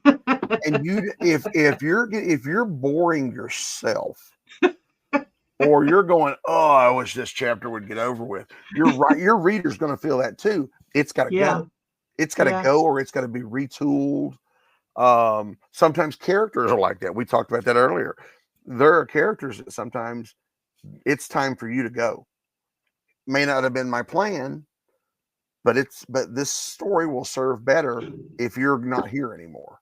But if you take that character, and those chapters that didn't work, and you plunk them in another document and you name it by their name, you may have the seeds for a completely different thing. It's not Absolutely. whatever you write, even bad or good, doesn't matter. If it doesn't fit the story, take it out, and you might be able to use it somewhere else. What's Yeah, bad here might actually be great somewhere else. absolutely. And never be afraid to experiment. I was Yeah. working on one novel, and we were following the same 2 characters. There were these two. There was a homicide detective and a Secret Service agent, and the 2 of them, they were chasing. They were looking for a killer. Mm-hmm. Um, and but we had been with these 2 ladies every chapter, either one of them or together. And I was at a point where I was like, we need to take a slight break from them and see something else, and then bring them back. And so, but I didn't know what. So I just started writing this chapter, and I introduced a new character, and I'm writing it with the thought of, if this doesn't work, I'll take it out. And so this guy, I write this chapter, he meets this girl, this young lady, and she steals his key card. and she's going to use his key card to break into this place. I'm like, okay, great, that works the story. But this guy is just, he's a means to an end for this. No problem. So I write it. I liked it. I'll leave it. I go back to the main characters. It took me 4 more chapters to realize that the guy who I didn't think was more than just the setup for the theft is the ex-husband of the Secret Service agent. So when they come to investigate the crime, he's there because it's his card that was used in the theft. They suddenly, that chapter becomes eminently more important. Right. Because I had him complaining about his ex-wife, and because it was all from his point of view. So that's in, But now we know why it was important that it's in the story, because the person that was coming to investigate was his ex-wife. Right. Oh, and so that gave me some extra, oomph to the story. It gave the main character, the Secret Service, it gave her a bit more of a personal stake in the story. But I didn't know that going in. So sometimes, trusting the characters and just see what works. And if it doesn't, like you said, take it out. Don't throw it away. Put it over here in that file. Because sometimes you may get somebody later. It's like, I need this kind of. Oh wait, I wrote something like and I that'll work perfect over here. So we're constantly adjusting and rewriting, and what's the old saying? Writing is rewriting. We do. It always we do that is. all the time. Yes. Nobody ever publishes their first draft, ever. If you do, it's probably not great. I mean, there may be a wonderkin out there that can do it, but I certainly can't. My first draft. Yeah. I learn these things as I'm going, but I know I'm bad about repeating words. So my second drafts, before it even goes to the editor, my second drafts are, I use that word 3 times in one sentence or 2 sentences. I got to change things. I get repetitive. I go in and you learn all that. But for my first draft, it doesn't matter, because the first draft is just get the story down. And you're correct. In fact, that's one of the things I used to tell those 3rd and 5th graders, and the teachers too. I go, look, don't think about whether or not your periods or your commas are in the right place. Don't worry about spelling yet. These are not the things you worry about. You worry about the pitch, the pace, the power, and the personalities and the storyline. That you worry about those things and get those down, and now you can go in and start fine-tuning. Teachers had never heard that. The kids thought this is great. And there's a lot of people that I talk to now when I'm dealing with other writers. I go, look, stop worrying. Why are you got your face all wrinkled up with worrying about whether or not the period is correct on this sentence? That's not even the main thing that's wrong with this story. Here's what's going on. And they don't know, they are so bound up in the mechanics of it, they forget the whole reason for writing. Yes. In my first drafts, as I'm going through it, there will be places, because you don't want to stop the flow. For me, it's not a faucet. I can't turn it on and turn it off. If I come out of it, sometimes I'm out of the zone. My first drafts will sometimes, blah, blah, blah, blah, blah, blah, blah, big words, research, blah, blah, research this, blah, blah, blah, blah, blah, character name, because I can't remember the character's name, but, or create a character, or we need something, or, we need more here. And so I will put those in like all caps, and I'll make them red, so that when on my second pass, I need to stop and go do some research. But I don't want to stop when I get to that line to go do the research. I want to keep writing. Yeah, because you're in the zone. You're laying it out. You can come back and do research later. You can do research later. Right, because those details, adding those details now don't change what I'm doing.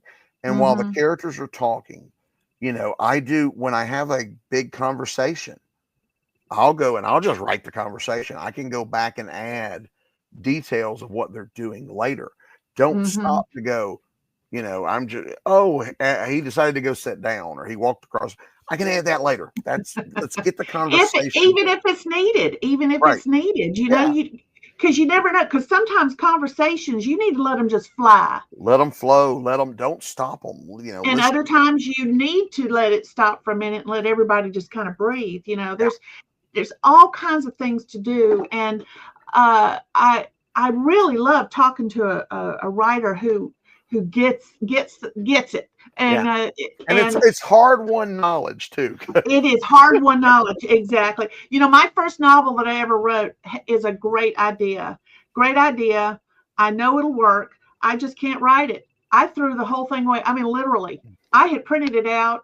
I used to take it, edited it with a red pen. I used to take it Mhm. to kids and flip the notebook and say, look how much my editor, I didn't tell them it was me, said I had to work on. And they were like, oh, okay, well, mine's not bad at all then. But there came a time where 10 years I worked on that thing off and on. What is wrong with it? I could not figure it out. And until I realized that the person telling the story was boring Mhm. and they Yeah. didn't know anything and they couldn't really give it. And I couldn't figure out how else to tell it. I threw that whole notebook in the trash one day, deleted it off my computer. I have no idea. And I said, there's got to be a better way. But boy, did I learn a lot. Yeah. I And, learned a and lot. yeah, and we learn. I learn a lot. One by screwing up, but I've also the beauty of doing this. I've met so many wonderful writers who have become friends. We have this, especially, and there's a nice community that's Mm-hmm. built up of writers. So I can go and hey, I'm struggling with this, and I Mm-hmm. have writer friends I can call up and say, talk me off the ledge here.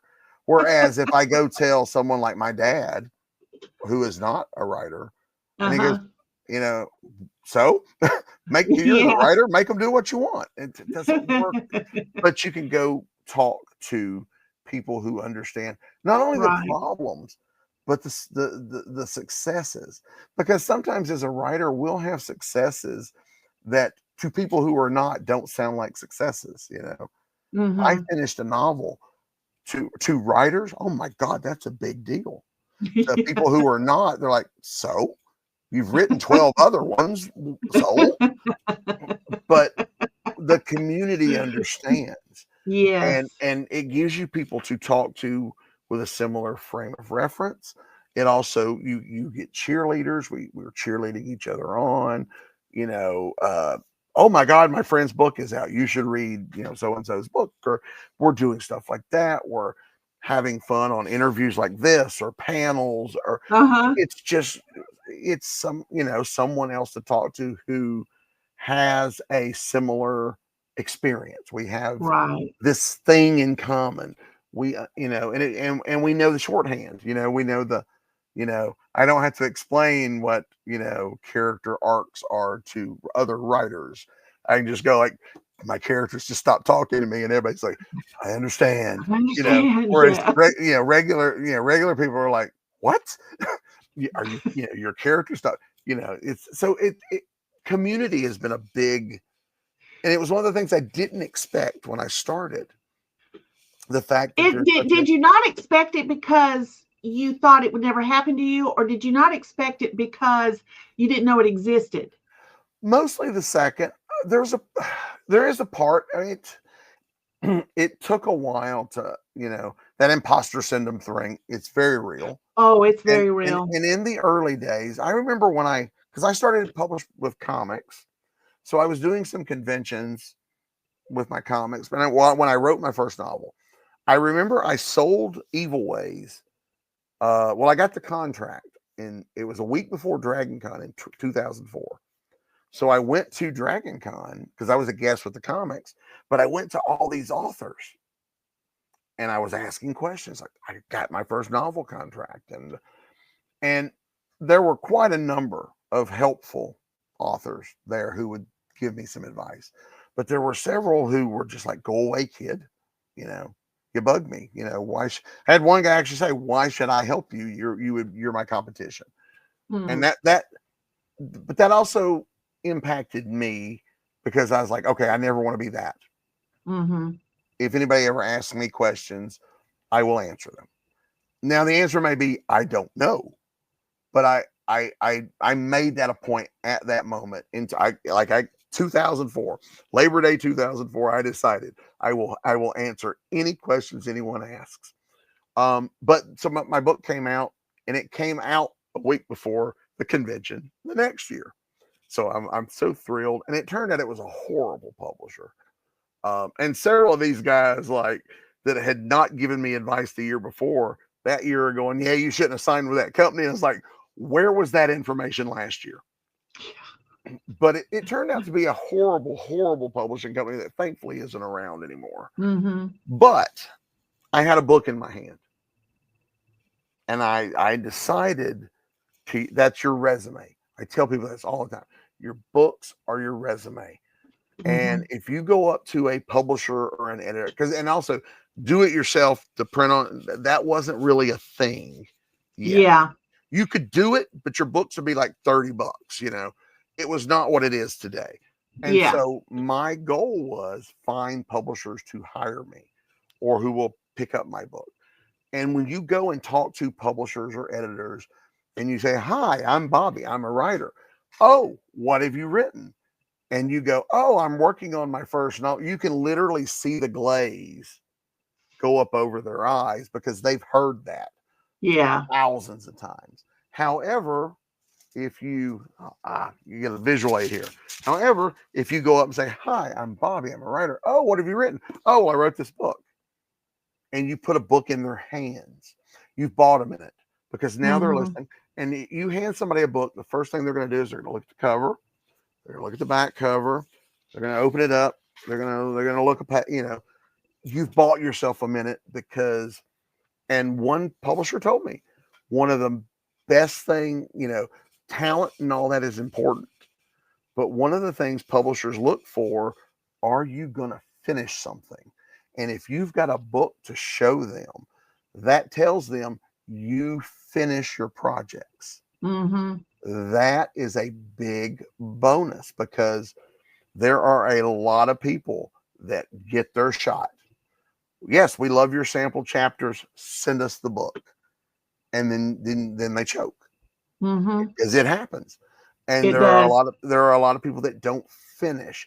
And so they lose that opportunity they've worked their life to get. And so, because when I was submitting to comic publishers over the years, I never wrote more than, because you send them the first 5 pages. The first time I got a publisher go, yeah, send us the rest. I'm like, I don't know how to end a book. I've never written more than the first 5 pages. You have to, then you have to do the job. That's a steep learning curve. Yes. And so you have to do that. So there's things like that help us as writers. One, can you finish it? Can you meet deadlines? Mm-hmm. Are you easy to work with? If you're difficult to work with, and unless you're selling like George R.R. Martin numbers, it's easier to get another writer to deal with because you're just not worth the hassle.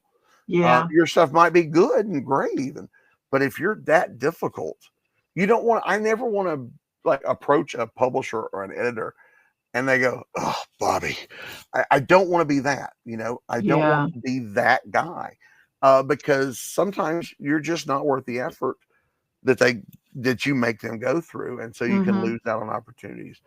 We have to be promoters. We have the days of publishers doing all the marketing and sending you on books. Those days are gone. They're gone. If I do They're a gone. tour, if you see me at a convention or a conference, I paid to go. I'm there. Mm-hmm. I made that happen. Yeah. Publishers don't do that anymore. And It's not just publishers, it's music publishers also. Mhm. It's movie production companies, the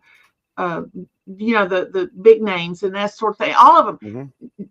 they're all leaving it down to the lower to push their own stuff, Yeah, and they might add something in later. yeah. They'll It they'll it put it like, is, yeah, yeah, this book's in the catalog, so you can order it. They'll mention that. Hey, this book yeah. came out today. They'll mention that. And then Mm-hmm. primarily, unless you're well known, sometimes you get a little more. But I always tell people, I was like, now publishers will ask that up front sometimes when I'm talking to them about potentially working for them. What Mm-hmm. are you going to do to market this book? They want to know Mm-hmm. up front, what are you going to do? And Mm-hmm. I've gotten work before that. I remember one editor called me and says, "We're doing this anthology, blah blah blah blah blah. You have a spot if you want it." I mean, I still had to pitch a story they liked, Mm-hmm. and I said, "Great, I'm in." Just out of curiosity, and I'm not sure I want to know, but why am I guaranteed a spot? He says, "I have 5 guaranteed spots to people I know will promote the book because I can't guarantee the other 5 will." But at least I know 5 people will be out talking up the book. Yeah. That can help. I mean, and it's a learned trait. When I started, I was very shy. Like I couldn't have done this when I started. Yeah. I remember in those writing classes I talked about, when I would read in front of the class, I would Uh-huh. read like this. Oh, oh, I would have the paper in front of my face so I couldn't see anybody. right. And so I had to train myself to be able to talk to people, to be able to look at people while I'm talking, and now I've been doing this a while. So Well, now you're I can you're do it. much more comfortable with it because you've learned how to overcome whatever natural reticence you may have Right. because it's business. It's Right. business, And and you know. and doing, I also learned too, like when I do conferences or conventions, having books in front of you is the icebreaker. We've got something to talk about. It's not like going up to a stranger and just starting a conversation. We've got the Mm-hmm. icebreaker. Mm-hmm. But now I do conventions where I do panels and there's a couple hundred people in the audience and I'm fine. Mm-hmm. But it was a learned skill. And so you can learn how to do all of this stuff. And Mm-hmm. I wish when I was in college, I wish I'd had a crystal ball to see that one day technically I'd be running my own business. Because like I said, at that time, doing it yourself was not really an option. I would have taken more business classes because a lot of what I've had to learn, I learned either on the fly or because I Right. screwed something up or and watching other people, I see what other people are doing, other artists, other, creators, writers, Mm-hmm. publishers, and ooh, I see what they're doing there. I like that. I like or the opposite. Ugh, I don't like that sales tactic. I don't like that promote that. We're not doing that. But I like Right. this. Yeah. Ooh, yeah, Angela's doing this and it's working for her. I wonder if that tactic would work for me. And you try. And I think that's an important thing is that not all things work for all Mhm. authors. And everybody's life is different. Everybody's health is different. Everybody's ability to think on their feet is different. Mhm. And so it's not that there's one winning methodology. Right, It's right. what works for you. Yeah. And if somebody else sees it, like for instance, you were talking about the Patreon thing, and I'm saying, I've heard other people mention. I thought, why am I not looking into that? Because it could very well be something I could easily work into my situation that Mhm. I've got. So I've heard it several times. Now I'm going to look it up. Now I'm going to figure it out because I've got stuff I can do that with. Yeah. So the learning from you may find that you can't talk to a group, but you can talk one-on-one with other Mhm. authors and offer them some advice that they needed and you didn't know that they need. Yeah. Everybody's got their place, and that place will come when it's good and ready.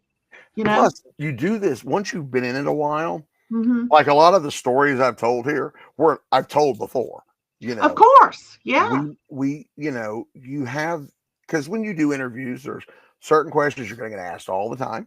Yep. So you start having those answers at the ready. When you That's are doing right. conventions, there's a spiel.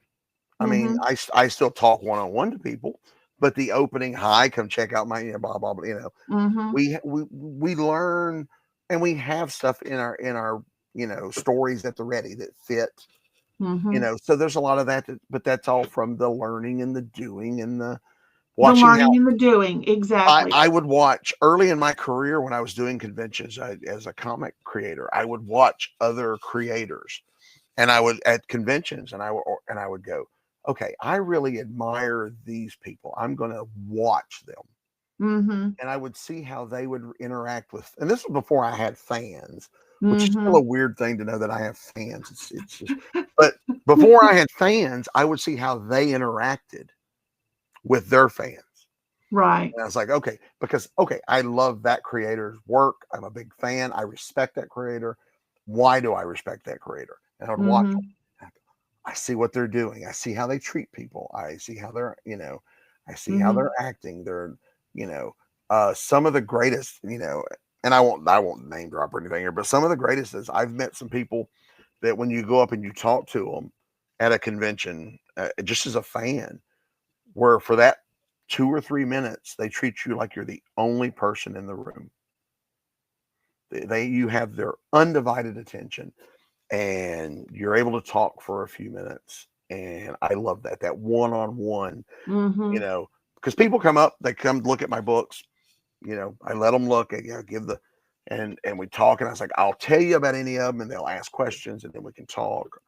I do free sketches for the kids while their parents are looking, and it's connections, Mm-hmm. and Yeah. people get to, this guy was fun to talk to. I'll come see him the next time he's at the show. Mm-hmm. And so and it's not, it makes it sound like it's harder than it is. It really isn't. I mean, you just learn, it's being personable, which I know is not easy for everybody. It's not easy for everybody. That's right. Yeah, That's right. but it is a skill. I am proof that it is a skill you can learn. That you can, yes, 20-year-old Bobby was very shy. He would Right. look down like this. He couldn't look at crowds. This didn't exist when I was 20, just doing an online thing, but because online really wasn't much of a thing. But Yeah, really. but doing stuff like this, talking to, I did during the pandemic, I got invited to a tour of schools and libraries, but I did it all from home. Mm-hmm. And it was like this. And so they would have all the kids were watching from home. I couldn't see any of them. It was just me on the screen, but the teacher would take questions and type the questions into the chat. I would then repeat the question and answer it. And Right. so I was able to talk, and that helps too because I can't see them. So, they're not looking back at me. So there's not that self-consciousness kind of goes away. Yeah. Yeah. Or when I'm at a big convention and there's 200 people out there in the audience, I can look at them, but you just kind of focus on one spot. There's always what I have found is that there's always one person in the audience that is really paying attention, and you find them. Your eyes will find them because they're still and they're watching. Yeah. And if someone in the audience asks a question, you look at them when you give the answer. Exactly. And it's all about being there, being personable. Because at the end of the day, we're just writing books. I'm not saving the world. Although I think, certainly during I keep bringing up the pandemic, sorry, but certainly during that time, the arts, writing music, Yes. art, what saved a lot of people's lives. It kept us from Mm-hmm. going insane. Mm-hmm. Having stuff like this, I was on a lot of like virtual panels during that time where we would do stuff Mm-hmm. like this. Mm-hmm. And I think that helped a lot of people stop, not go insane, stir crazy, stuck in their I house. know it did. I know it did. And because imagine had that have happened in 1977 and where there was no internet. Yeah. Where you couldn't call outside of a certain area without it costing you an arm and a leg. The fact that we were I remember wondering how much a long distance phone call would cost me. Yeah. And now with my cell phone, I can call anywhere in Canada and the United States, and probably some places in Mexico that are close by without costing an extra penny. And with things all part of my plan. And with Facebook, You can call anybody you're connected to through Messenger. You can talk to people in other countries through Facebook, and it doesn't cost you a Yeah. dime. Yeah. I It, know. the world Things is have changed. the world is so much smaller than when I was a kid. I thought, Mm-hmm. just outside of Georgia seemed so far away when I was a kid. Mm-hmm. Mm-hmm. And yeah, so but now I talk to people on a regular basis in other countries. I've worked for publishers in other Mm-hmm. countries. Yep. I know. And it's wonderful. It's the idea that there are people reading my books in Australia. It just it's mind blowing at times to think that, oh, people are buying my books in Japan. And this I publisher, know. this producer in the UK heard about me enough to offer me work. That just there's that part of my brain, because when I started, like I said, it was hard to get my stuff seen outside of Georgia.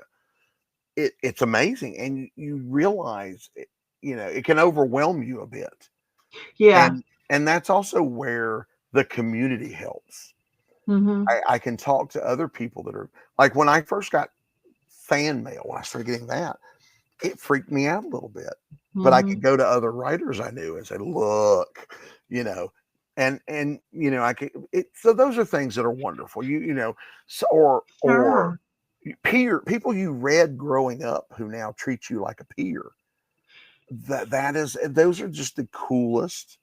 I've met some of the most wonderful people because of writing, Mm-hmm. because I travel a bit now. Like, I'm not much of a traveler for just no reason, but I travel a lot because of this stuff. I've gotten to Mm-hmm. meet wonderful people. I've made people who have become like some of the closest people to me in the world through doing this. Mm-hmm. So those are the unexpected bonuses, is the friendships, the relationships you make. The There are people I see fairly regularly. I mentioned Dragon Con. Dragon Con was last weekend. There are a handful of people I see once a year. They come to my table at Dragon Con. We can say, hey, we catch up. How you been? It's been a year. Blah blah blah blah. We chit chat. Yeah. And they go and do their thing. And but that's great. It's again that sense of community that Yeah. this has built, and I feel kind of blessed that, because I've met people without this, our orbits never would have crossed. I know. I And know exactly what you mean. yeah. And, when I moved to Decatur after my divorce, I moved to Decatur because I knew that there was a lot of people around who were writers, creatives in other ways, and that I would be able to have a conversation. Mm-hmm. Living out in the boonies where I lived, and there's nothing wrong with living out in the boonies, but when I would bring up something, that people are like, well, what are you doing, Angela? Well, I've been writing this book and da da da da da, or I've been doing this, or something creative in those things. Mm-hmm. They would all just stare at me. They had no clue what to say. They didn't have Yeah. anything. They were just like, oh, that's nice. That's nice. Yep. Because that's the best they could come up with. Nothing wrong with them. They were fine people. But I had nothing on which I could base a conversation.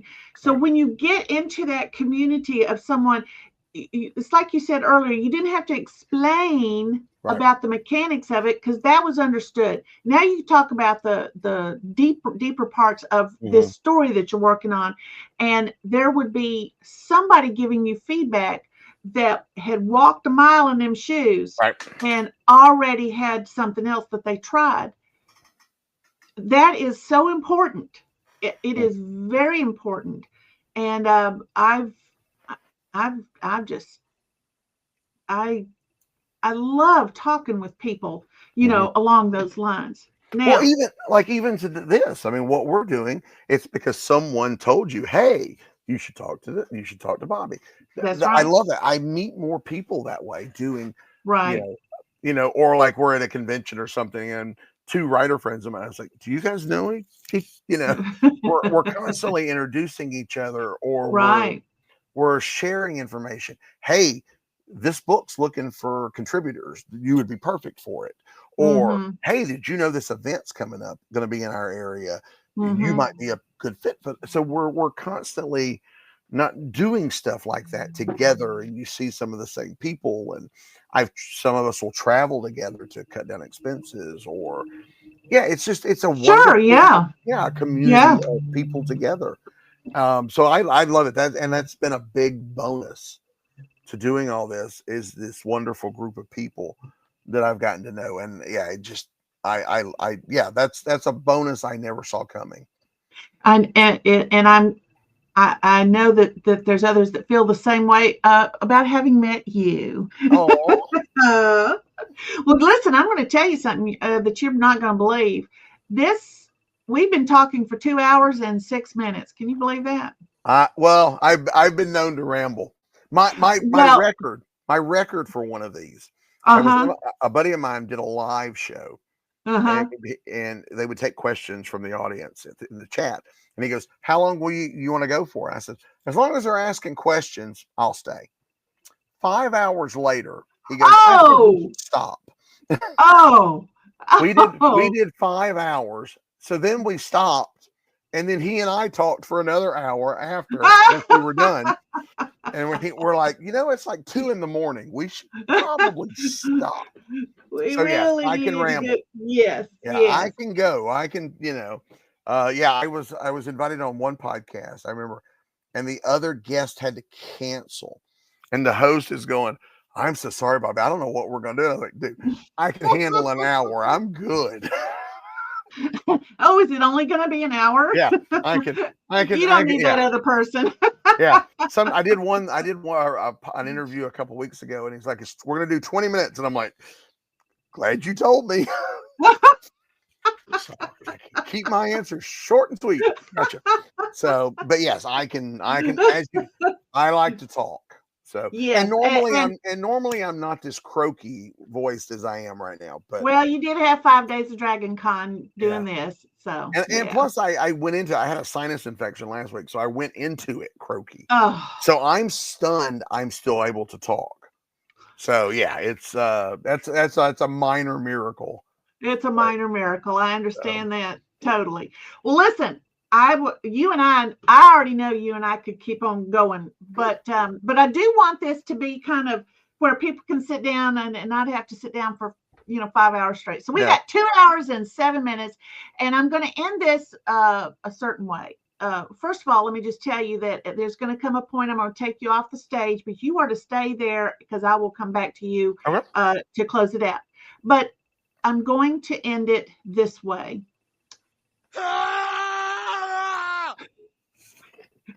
And what do we all want to say to Bobby Nash, author extraordinaire?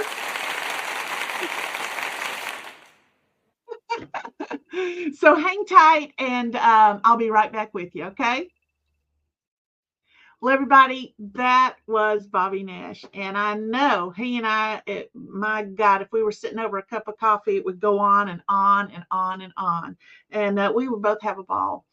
It's very, very nice that I was able to have this time with him. And I'm glad that you were able to have some time with him too. So, what I'm going to do is I'm going to say goodbye. And next time, it'll all be awesome. And